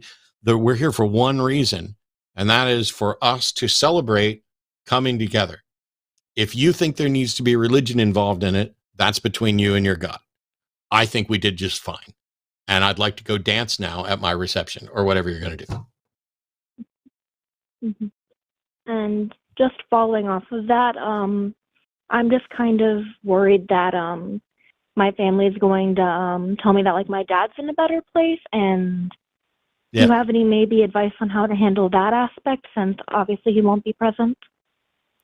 Yeah, I mean, if somebody, my grandmother died, I know that people in my family think she's in a better place. I don't spend any time at all trying to convince them she's not, because first of all, I don't know. I don't have any good reason to think she's in a better place. I think she's dead. I think she no longer exists in any meaningful way, but I have my memories. It's not so much important for me to make sure that they all agree with me that she's not in a better place, especially when I don't know. When your family comes to tell you that your dad's in a better place or he's in heaven or whatever else, there's nothing wrong with them expressing to you what they think is going on. And you don't even have to disagree with him. You can say, I hope so, or that would be nice, or, I don't believe that, but I appreciate the fact that you do. I don't have evidence of that. Or you can just make it a non-issue. You know, hey, your dad's in a better place. Cool, thanks. I mean, I'm not the best person to ask about this because I will happily just tell people what I think and let the chips fall where they may. And if for example, I'm on reasonably good terms with my parents, but if they did something, I'm not going to list the thing. There are things that they could do where I would never speak to them again, and it wouldn't bother me in the slightest. I mean, all right. In the slightest is not true. It would bother me to not interact with my parents, but most of the time when someone's coming to tell you that someone who has died is in a better place, that's something that they need to express to make them feel better. And I don't know that it's necessarily worth it to start arguing about it. I might just smile and say, that's nice. I don't know. I genuinely don't know what the best thing to do is because I don't know your family or you or what how you're likely to feel about it. But there's absolutely nothing wrong with just letting them say it and even letting them assume that you agree, even if you don't. Mm-hmm. Okay, well, thank you so much, Matt. I really appreciate your advice. Yeah, I hope it's useful, but more importantly, I hope you have a great wedding and you don't even have to deal with any of this stuff. You might, but just keep remembering this is a day for you and your partner and for the people who care about you, and anybody who shows up to try to make it about them is just being disrespectful. If they show up at your wedding to make it about their religion or their thoughts about your father or anything other than we love you and we are here to celebrate this with you, they're being an asshole. And if there's one day ever where you can just straight out call somebody out on their bullshit, it's your wedding. That's your get out of jail free card across the board. How dare you make my wedding about your fucking baggage? Get out of here. Mm-hmm. Weddings and funerals, I guess. Yeah. Okay. Thank you so much. I really appreciate it. Yep. Thanks, Katie. All right. Mm-hmm. I got 2 more calls I want to get to, and then we'll go through the final super chats. Who knew? Friday night, Cus I Wanna.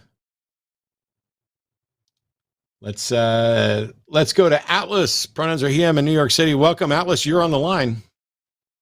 Thank you. It's good to talk to you, Matt. I first want to just say thank you for everything you do. I used to be a Christian. I deconverted and am now an atheist, but I'm at graduate school and I'm being exposed to a different perspective on God. And I wanted to hear your thoughts on it. And I wonder if you know a lot about Jungian psychology and the concept of the archetypes and the collective unconscious. So it's stuff that I studied a long time ago, but I wasn't a big fan and didn't retain it. And I don't lecture on it much, so I may not be of much use at all.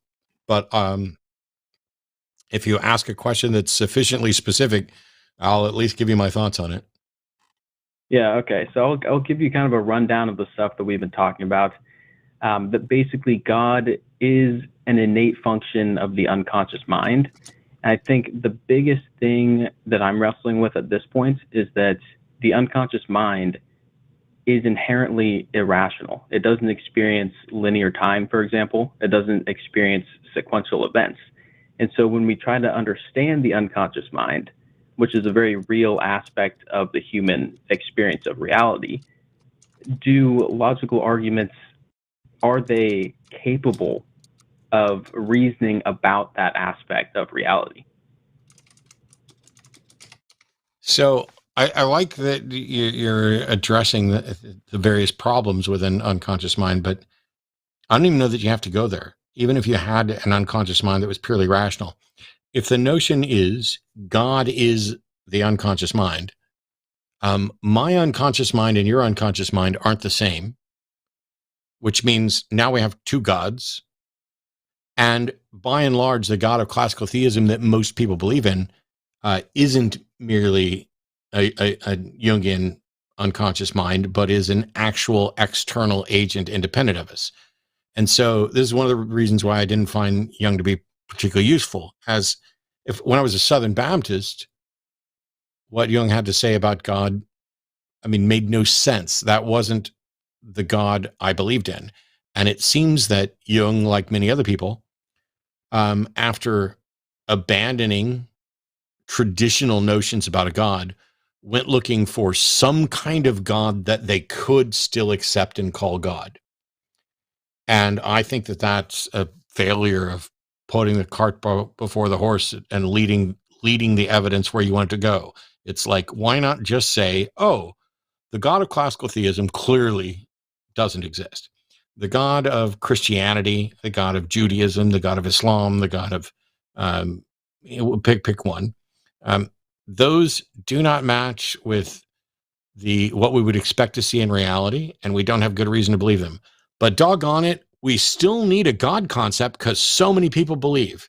And my answer is, no, you don't. I don't need a God concept because a whole bunch of people believe it any more than I need a unicorn concept or a dragon concept or any of those things. And this is why I'm probably not the best person to talk about Jung's notion of God, because Jung's notion of God does not align with the God of classical theism, and therefore isn't representative of what most people believe and have believed. Jung's concept of God, B, doesn't have any of the qualities that I would expect from a normative God, in the sense that my subconscious or unconscious and your unconscious are different and independent and not the same, which means now there's a God for every potential consciousness. And that ultimately just becomes co-equal to the self, maybe not in the, in the Freudian sense of ego, id, etc. But C, if we took a Jungian concept of God as an unconscious mind, or our unconscious mind, some people want to go with a collective unconscious mind, which I don't see any reason to exist. All of that gets to, I still don't see any reason that this thing exists in any way that is worthwhile of calling it a God. Would we ever in a million years, if we thought there were actual fire-breathing dragons, people believed in literal fire-breathing dragons that were magic beings that, I don't know, did something. I'm tired, so I'm not going to think of a perfect example. If we then reach the point where we realized, oh, this is a fairy tale, will we ever waste time going, but the real dragon is the unconscious mind? Why not just call the unconscious mind the unconscious mind? Why are we trying to saddle it with this other characteristic? Yeah, so a lot of what you said there, I definitely agree with. Obviously, it is a different definition of, like, the traditional definition of God, which I don't see that as being a huge problem. I feel like it's more important that we're understanding reality than like having disagreements about specific words and their meanings. Another thing, so about the qualities, you mentioned oh, go ahead. Oh, I was saying that I agree with. My point is that, Jung is chasing a God and trying to find a place to stick it. And I'm like, you don't need, the God label doesn't add anything to unconscious mind that is true and good and useful. And since it doesn't map with what other people are talking about, it seems kind of like a cowardly exercise in, I'm afraid to say there is no God, so I'm going to define God this way. And that doesn't map with anybody. If I were to say, I believe in God, like tomorrow, I said, I'm no longer an atheist. I believe God is my unconscious mind. People should point at me and laugh. But continue. Yeah, okay. So you mentioned a few things, and they kind of connect. So one, that everybody has a different unconscious, which is true to an extent. But according to his theory, if you go deep enough, you're going to have identical unconscious minds between everybody. Yeah, I don't buy that. I don't buy that. What's the evidence that we're going to have identical unconscious minds? So I think one of the best lines of evidence for this Well, there's a few. One is that we all have the same structure of the brain. And so there's going to be similarities in how we perceive reality, whether it be based in consciousness or unconsciousness. And then another way is how we experience the unconscious mind. It seems to produce related effects. And so a good example of this today is hallucinogens. No. Similarity is not identical. To say we have, if you drill down far enough, we're going to have the same unconscious mind. And when I asked for evidence, all you could point to was similarities. I've done lots of psychedelics. I don't have the same experience every time, and I don't have the same experience as somebody else. What's happening here is that people are having similar experiences and then reading into that and then pretending that they're the same. This is a lie we tell ourselves, that because we are similar, we're similar enough that we can just go ahead and say we're the same. That's not true. So I see what you're saying, and there are unique experiences within the unconscious mind, but I think there are aspects that are universal. I think a good example is just confirmation bias and how that is a universal aspect. No. First of all, the fact that we can all experience confirmation bias doesn't mean we all experience it in the same way and in the same circumstances. The fact that that you might as well be saying, look, we can make a math error. And because we can all make a math error, that means we're identical, but we're not. That's just a similarity. Even if all of us could actually look at 43 times 75 and all of us come up with 122 as the wrong answer, that doesn't mean that there's something fundamentally identical that is worthy of being called God. It just means we can make the same mistake. Okay, so you would agree then that we have the identical capacity.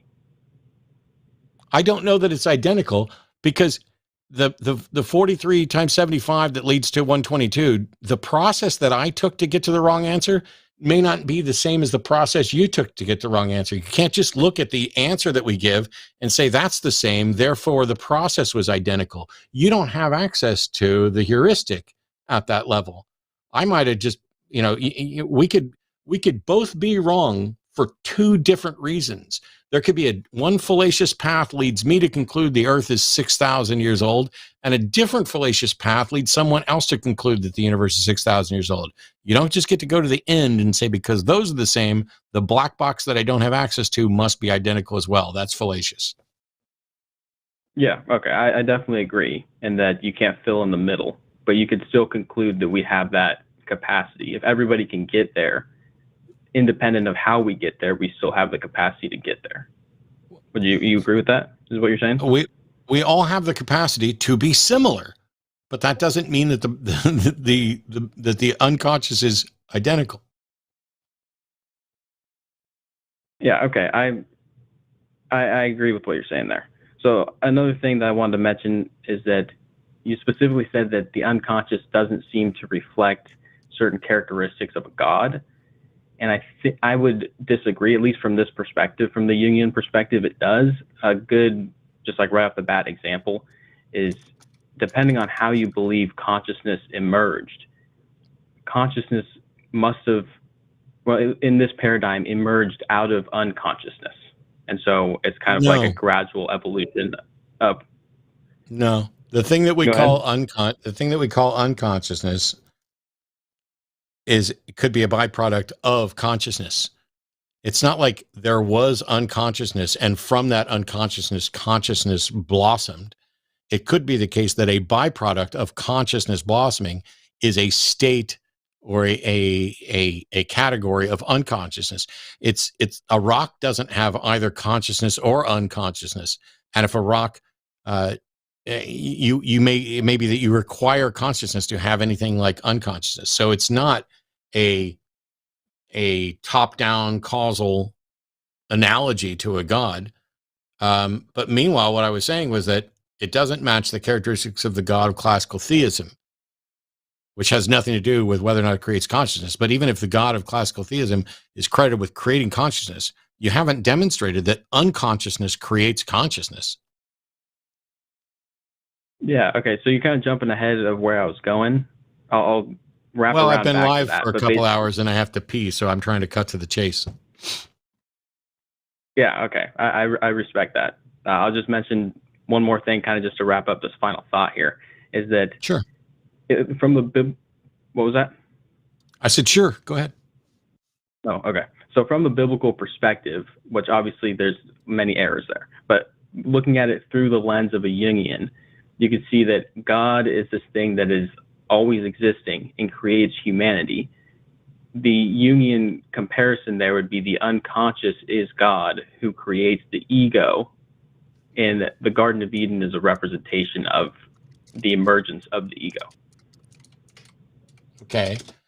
Except that so God, if you looked at it as God is always existing and creates humanity, unconsciousness isn't always existing and doesn't create humanity. So the two characteristics that are aspect of the unconsciousness don't line up with the God thing. And yet that's exactly what you're trying to do. You're saying, oh, if you're a Jungian and you look at the God of the Bible, it's always existing and creates humanity. But unconsciousness and the unconscious isn't always existing and doesn't create humanity. So where's the similarity? So yeah, I do agree. It takes a little bit of agility to see the similarities between the two. Oh, come on. That much agility, you can blow yourself. Yeah, I absolutely understand what you're saying. A lot of people do disagree with it. I think Here's two characteristics, and they're not at all similar. I mean, that's just not true. I mean, if it were true that unconsciousness always existed, then I could say you have an analogy in some way to a God.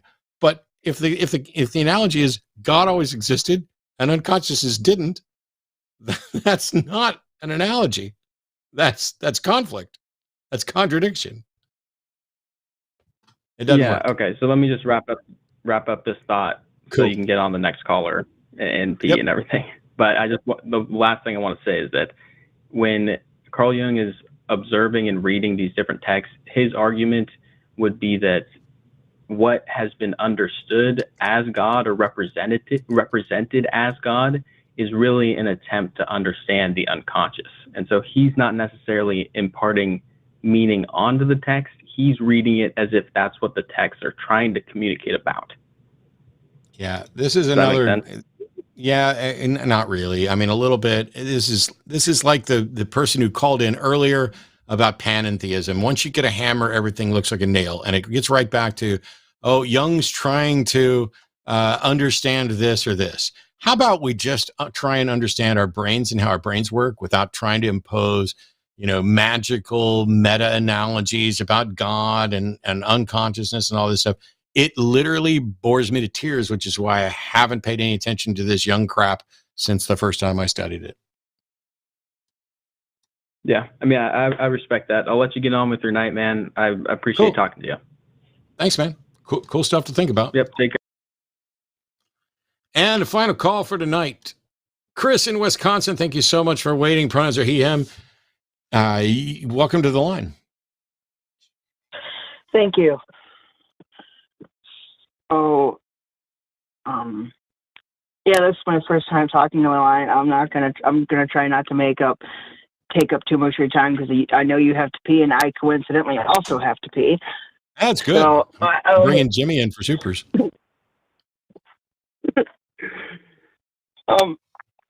So I have a question I wanted to run by you that I've been asking CS for a while, and I just want to know if you thought it was a good question or how I could improve it, or if it's just I should just completely scrap the question entirely. And the question is there anything that can exist inside or outside of the universe without there being something to create it first? And depending on their answer, depends on my follow-up question. So if they say yes, then I ask them to demonstrate absolute nothingness and demonstrate how something can come from absolute nothing. If they say no, I ask them, where did God come from? Oh, sorry. No, you're trying to do something and you're You're short-circuiting. So the question was, is there anything that can exist inside or outside the universe without there being something to create it first? Here, let me put on my Christian hat. Yes, there is.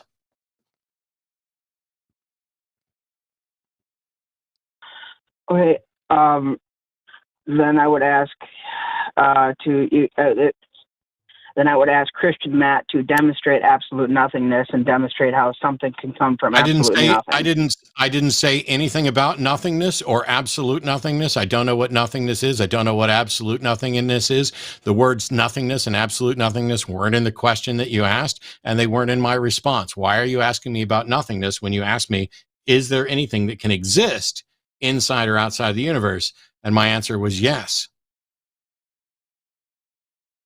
Nope. Okay. Nope. That's all right.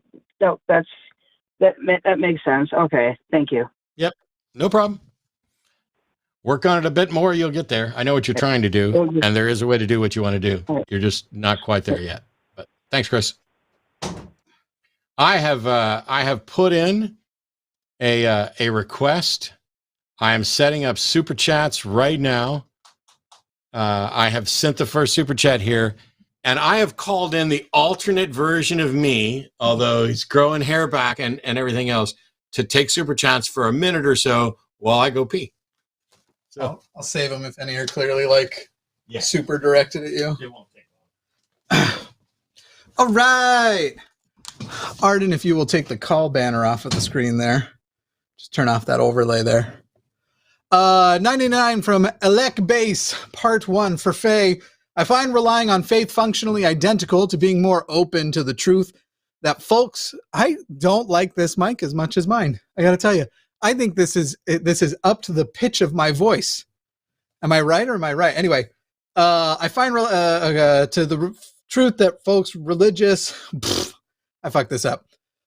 I find relying on faith functionally identical to being more open to the truth that folks religious think you, maybe that's supposed to be that religious folks think you should be, i.e. being more gullible or suspending critical thinking. Part 2. When I believed, I viewed that idea as a slur, but now I see I did in fact suspend critical thinking, burying probing questions that would have exposed special pleading in order to believe. That was directed toward Faye, which was one of the callers from earlier. Yeah, I got to tell you, there's just something. There's something about sitting in this whole experience is bizarre. So I'm going to turn back into Matt again now. Your audio, when I hear so different than my mic. When I hear myself, it just was a totally different experience. Very surreal, very strange. Wow. Yeah. I don't know what to tell you. That's how it works. All right, I got a bunch of super chats to get to. Let me get these set up right here. Boom, I click send, and we're right off the bat. $10 to Kim Wilson.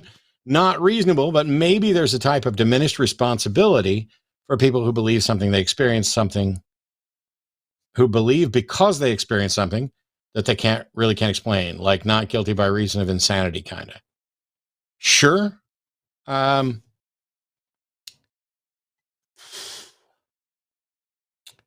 I'm not a fan, by the way, of not guilty by reason of insanity. I would prefer that the judgment be guilty but insane, although I wouldn't want to use the kind of colloquialism there because they're guilty.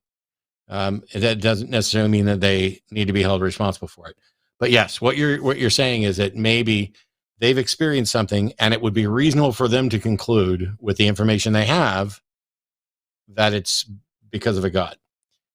That's a great point that I'm actually going to jot down.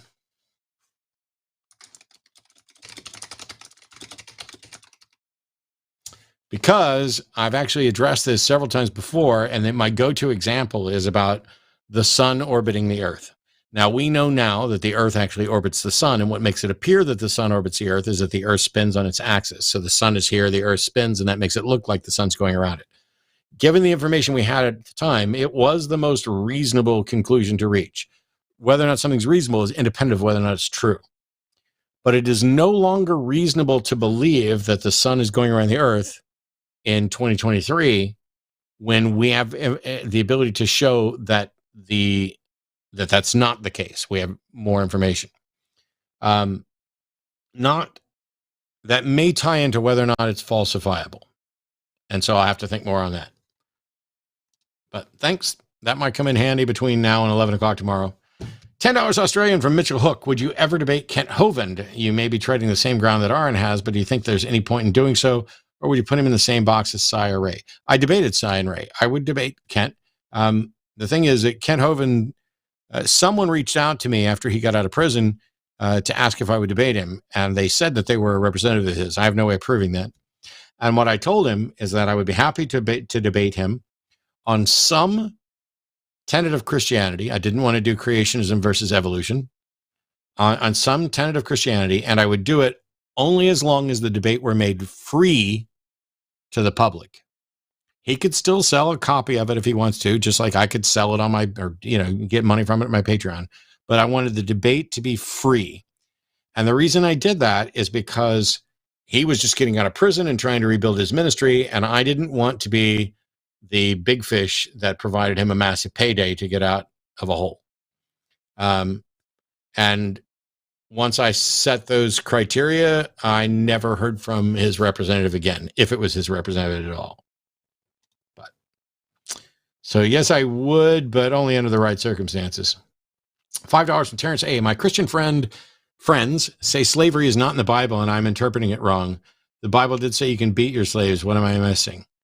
I've done a whole video. If you go to my Atheist Debates channel, I've done an entire video on everything the Bible has to say about slavery.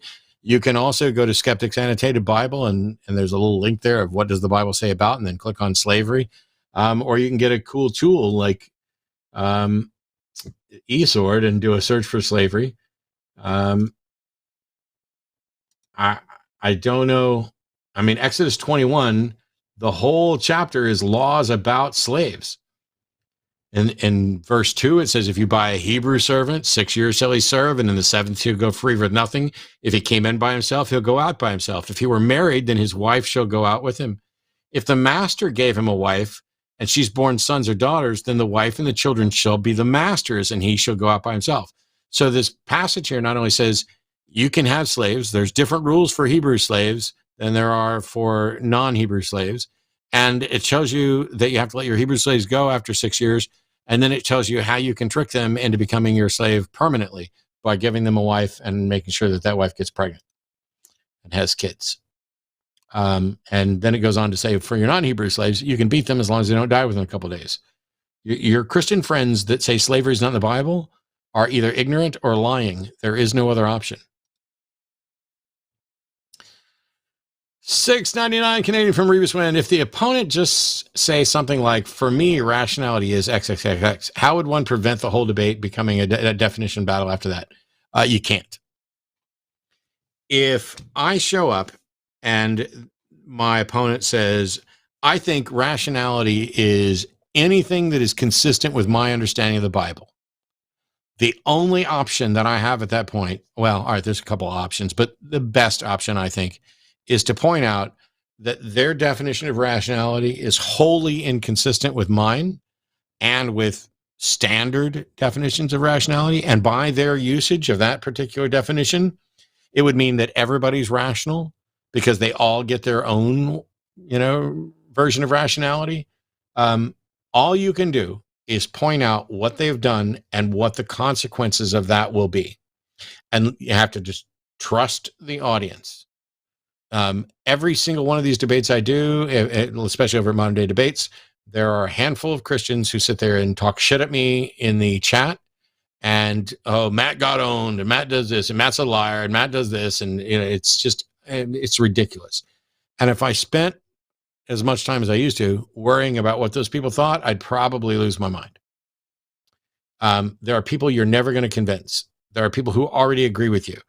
The people that I'm trying to reach are the ones that are out there honestly trying to be as reasonable as they can be. And it's very easy for me to say, okay, here's how I'm defining rational. I'm defining rational this way. He's defining rational as that which is consistent with my understanding of the Bible. Which one of those makes sense? You can't have rational be defined contingent upon the very religious foundation that you're arguing and disagreeing about, because that's just ultimately circular. You would never be able to convince anyone who wasn't already convinced. You've made rationality irrelevant. You might as well say peanut butter. My definition of peanut butter is that which is consistent with what the Bible says, or what I think the Bible says. But $5 from Diane Upshaw. Did Jimmy come over to Sublate? So many FUs, Jimmy. Much love, Matt. Oh my God, I'm out of my depth. Jimmy's over because Arden. Oh, what was that sound? In the call. That was me dropping call in studio. The Sublate thing's an inside joke. Cool. I don't need an inside joke, but thank you, Diane. $30 for Ted Kinkowski. Kinkskowski. I'm sorry, Ted. I'm going to butcher that. Ted Kinkskowski. At what point do we assume the scientific method, like we do with the laws of logic? Assuming a new method could be introduced, we'd have to use the scientific method to verify it. Cool. The laws of logic, identity, non-contradiction, excluded middle. We have to assume those. Those are essentially our presuppositions that allow everything else. Everything else is derived from them. There is no the scientific method. There are a variety of scientific methods, and those are derived from the laws of logic in the same way that mathematical stuff in the abstract is. It's all identity, set theory, which you can describe with a single circle, a Venn diagram with a single circle. The scientific methods that we use are not assumed, they are demonstrated. They continually and consistently demonstrate their reliability. Matter of fact, the methods of science exist because those are the ones that consistently demonstrate their reliability. The same thing is true with logical syllogisms in propositional logic. We begin with identity, non-contradiction, excluded middle, but Aristotle and his band of merry logicians went through all possible syllogistic forms of major, minor premises and connecting terms to determine which structures were valid. Which structures necessarily, if you put true premises in, necessarily result in true conclusions. And once and the structures are completely content agnostic. Once we know which structures lead to truth and which structures don't necessarily lead to truth, then we can plug in the content and reach those conclusions. That's all science is doing. The difference being that science is inductive or inferential. And so science is never making proclamations about truth. Science is saying, here's the model that is most consistent with all of the available data, and it's subject to revision when we get new information. And yes, you would have to use scientific methods to verify new ones, but you can do that. Like if you've got a yardstick, you can verify it to a standard, and you can use mathematics and geometry to verify that it is reliable to that standard. Thanks, Ted. $4.99 from Chakuseki. Chakuseki? You guys, I hope that you're getting a good laugh out of this. Genuinely. If you'd laugh at nothing else, laugh at my attempts to pronounce names that I don't get. But went to a child's funeral last weekend. Hearing the pastor discuss theology was like listening to a deranged fanfic. Felt sad for the believers. Yeah, and how awful is it to go to a child's funeral? I mean, it's bad enough going to anybody's funeral, but you know, when my grandma was 91, it's expected. When there's a 4-year-old, a 5-year-old that dies, that seems to be harsher. And I am absolutely, I want to puke every time I go to any funeral. And the clergy person there, which I don't want a clergy person at my fucking funeral, but like if my folks arranged it, I don't get a say in it. Anytime they use that as an opportunity to proselytize, I just find it absolutely vile. Yeah. $5 from Flanker420. Matt, any thoughts on Stoicism? It seems in line with skepticism and good epistemology. No, I'm not a fan of Stoicism, and there are problems, but it's late, and I apologize. If you were expecting a lecture on Stoicism, I will happily refund you $5, even if Jimmy comes over here and beats me over the head for it, because I'm not equipped to do that tonight. But if you want, you can call in to the Hang Up some night earlier in the show rather than Super Chat, and I'll be happy to discuss it with you. That way, maybe you won't take your money away. $5 Canadian from Michael Briggs. Love the channel. Is there a debate format with an actual moderator or mediator like a judge to help or to keep convo on point and hold debaters accountable? Well, it's funny you should ask about that. I'm working on something very similar to that, a format for a program, which we've already talked about, with a format that keeps the conversation fairly narrowly focused. So stay tuned and keep watching. Hit the like, hit the subscribe, ring the bell, all that stuff so you find out when we're doing stuff. $50 from Jeff McKinney. Holy macaroni, Jeff. Thank you. Just a simple thank you to Matt, Jimmy, and everyone at the line. I appreciate what y'all do. You are hot-buttered awesome. Jeff, and anybody who says no will have to fight me. I don't think that's going to get you anything because most people could fight me and win at this point, but I'll definitely stand up for you on your behalf there. $5 from Willow the Wendigo. I've heard criticisms of Hitchens' razor that it applies to itself, so I've been hesitant to use it. These criticisms seem to make sense. Thoughts? I'm going to punt on this one as well. In that, yes, you can apply it to itself, but that's also true of other things, and it doesn't make it any less reliable. To say that that which can be asserted without evidence can be dismissed without evidence is basically to say, I don't need to spend any more time on it than you did. And the fact that, oh, well, Hitchens' razor is also an assertion. Congratulations. You're free to dismiss it. And I will still go on about my fucking business, not having to waste any time with your original unfounded assertion. Somebody who objects, hey, you made an unfounded assertion, and I can dismiss that. Well, I can dismiss your dismissal. Cool. Let's move on and just admit that we got nowhere because you didn't present shit to begin with.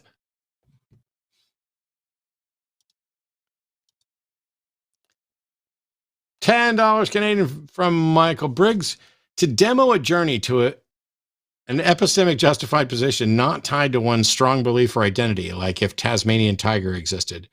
Do you think Stuart K. would participate? This may contrast different thinking. To demonstrate a journey to an epistemic justified position that isn't tied to one's strong belief or identity.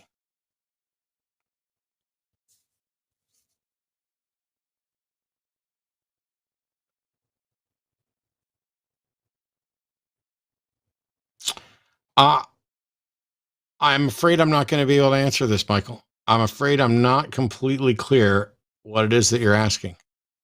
And I can't see chat to see if you clarify it. You're free to do another super chat if you want, but I'm not actually fishing for that. But since your question is, do I think Stuart Connectley would participate? I think it's difficult for me to speak for him because I don't know him well, but I think his primary goal here isn't to just have a debate, and certainly not to just have a debate about something that's not tied to a strong belief or identity. Stuart's goal seems to be to advocate for his strong belief that is tied to his identity, that Jesus Christ is Lord. But rather than worrying about whether or not Stuart would participate, I don't have any interest in debating or demonstrating epistemic warrant for if a Tasmanian tiger existed. That's a question I leave for the scientists and things that are going to evaluate the evidence. It's not a debate thing. You don't see a lot of debates in scientific realms. You just kind of go point to the evidence, I guess. $19.99 from Nicholas Dirksen with no message. And you know what? I like that.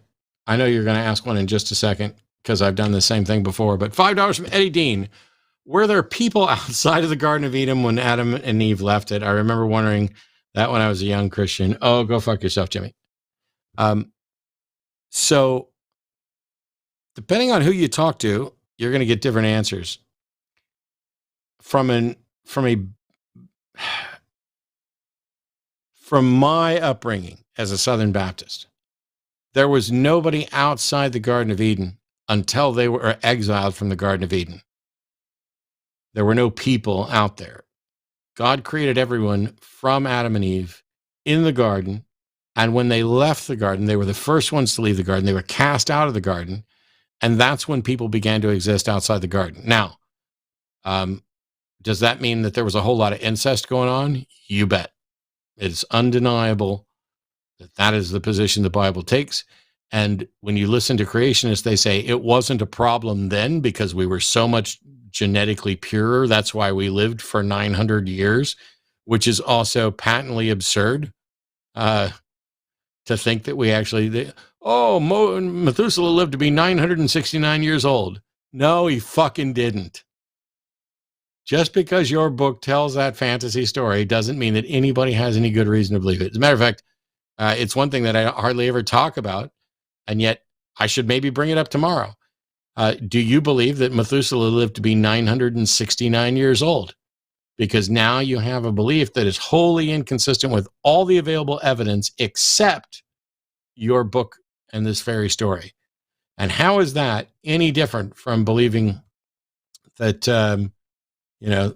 there's a Horcrux around the corner? I'm going to use something other than a Potter reference because everybody's read it, but I'm so tired of rolling and all the rolling in the rolling filth. Didn't really have a question. $19.99 from Nicholas Dirksen. Just wanted to be able to say thank you to yourself and so many others hosts for helping in my deconstruction. I listened to the line all morning at work. I appreciate your work. Go Jimmy, or go fuck yourself, Jimmy. I didn't even see the fuck you symbol there. Good job.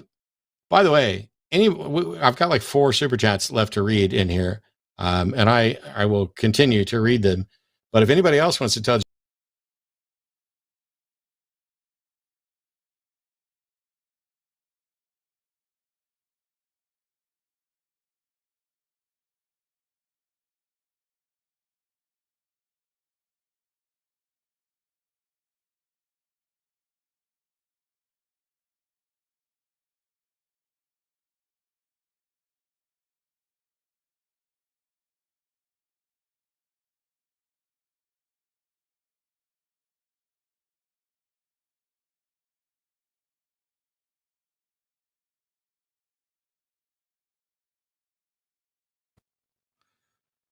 there we go. Cool. That one wasn't me. Yeah, I'm not quite sure what happened there. I clicked the thing from Kathleen. So Canadian 1069 for Kathleen Moncrief. Happy Friday, Matt. Jimmy, go sublate yourself. There you go. Well done, and thank you a ton. So what I was saying is, if anybody else wants to send in a super chat for $5 or $10 to tell Jimmy to go fuck himself, I have it on good authority that he will appreciate that and that he actually will go fuck himself at some point. $5 Canadian from Michael Gardner. How would you falsify abiogenesis? Pick any hypothesis. Thank you. Well, abiogenesis is the notion that life began without, or life spawned from non-living things. Doesn't really tell you how it happened, but you would, in order to falsify that, you would present something that shows that life did not arise from non-living things, that life always was, essentially. Falsification doesn't mean that you can actually practically falsify. There's 2 different classes of falsification, at least. One is it in principle falsifiable? Like, for example, the all swans are white is falsifiable by finding a non-white swan. But if you're locked in a jail cell and you can't go out, you may not ever be able to go out and falsify it. That doesn't change whether it's falsifiable in principle. There's a diamond on, a planet in Alpha Centauri that's shaped exactly like my head.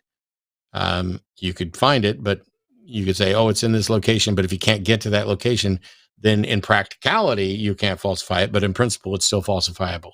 And so for something like abiogenesis, the notion that life comes from non-life, it is in principle falsifiable by demonstrating that life always existed, and that life only comes from life.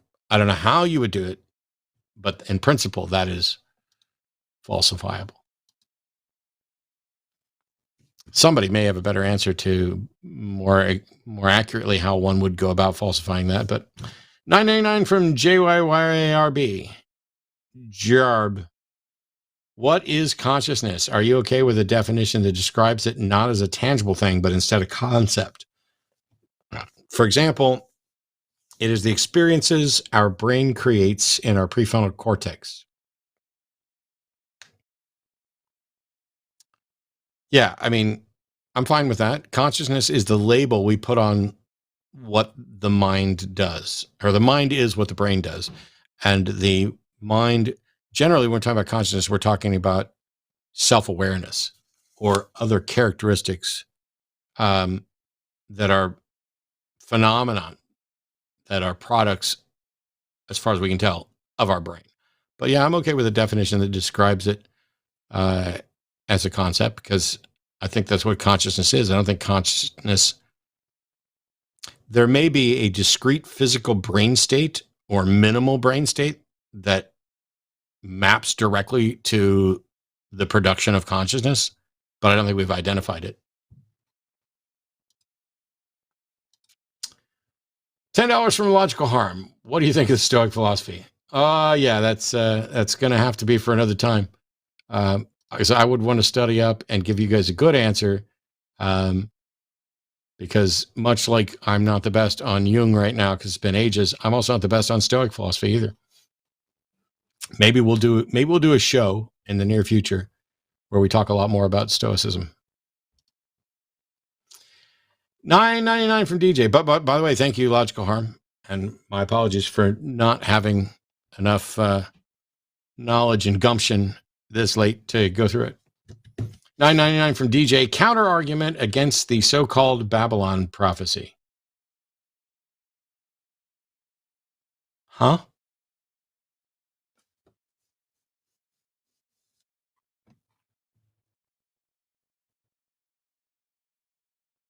I don't know what you're saying, and there's not a question, so I'm just going to say, awesome comment.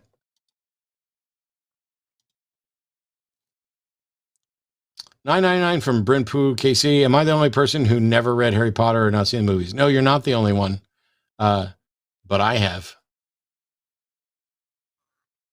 But you're definitely not the only one. Or I have it on good authority from other people that you're not the only one. But $5 from Eddie Dean. Are you debating tomorrow? Yes. If so, is it going to be live? Yes. When and where can I tune in? 11 a.m. Central Time on the Modern Day Debates channel. I suspect that somebody, one of our moderators who, first of all, huge thank you to I Got Cookies and other moderators who are here late on a Friday night helping out. It's just hot buttered awesome. Hang on.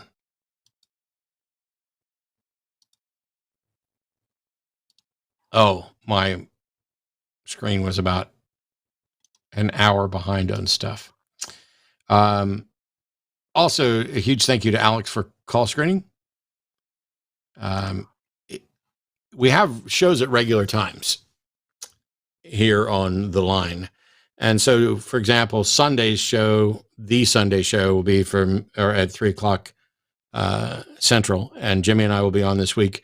Although I have confirmed, we haven't set a firm date yet, but I did talk to No Illusions today, and I'm going to get him on the Sunday show sometime late March or April. And so it's not always me and Jimmy, but it's primarily me and Jimmy, partly because we love doing it.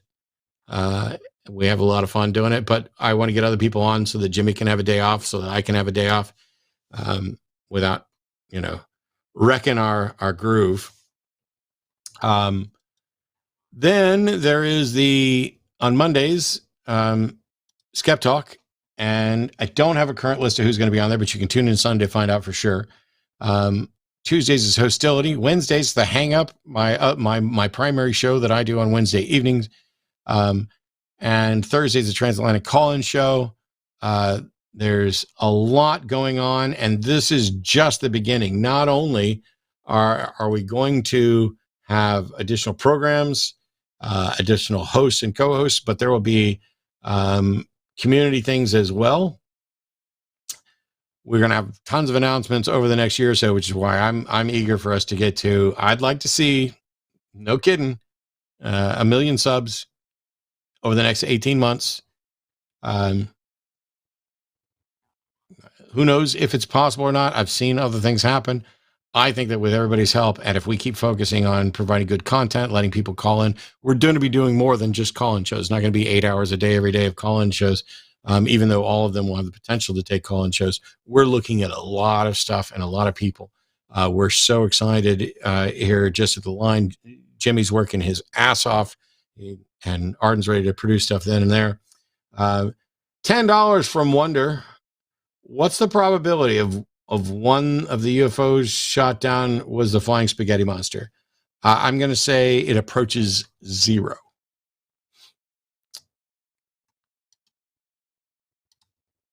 Boom, $5 from Eddie Dean. $5 more to help with your drink of choice. Also, please consider add Emma Thorne as a guest host. She's awesome. Unfortunately, while she may be available for other shows, Emma and I, for whatever reason, don't get along. Nothing negative about her, but I can tell you that for better or worse, that's not going to happen. At least not until there's some other conversation and things are cleared up.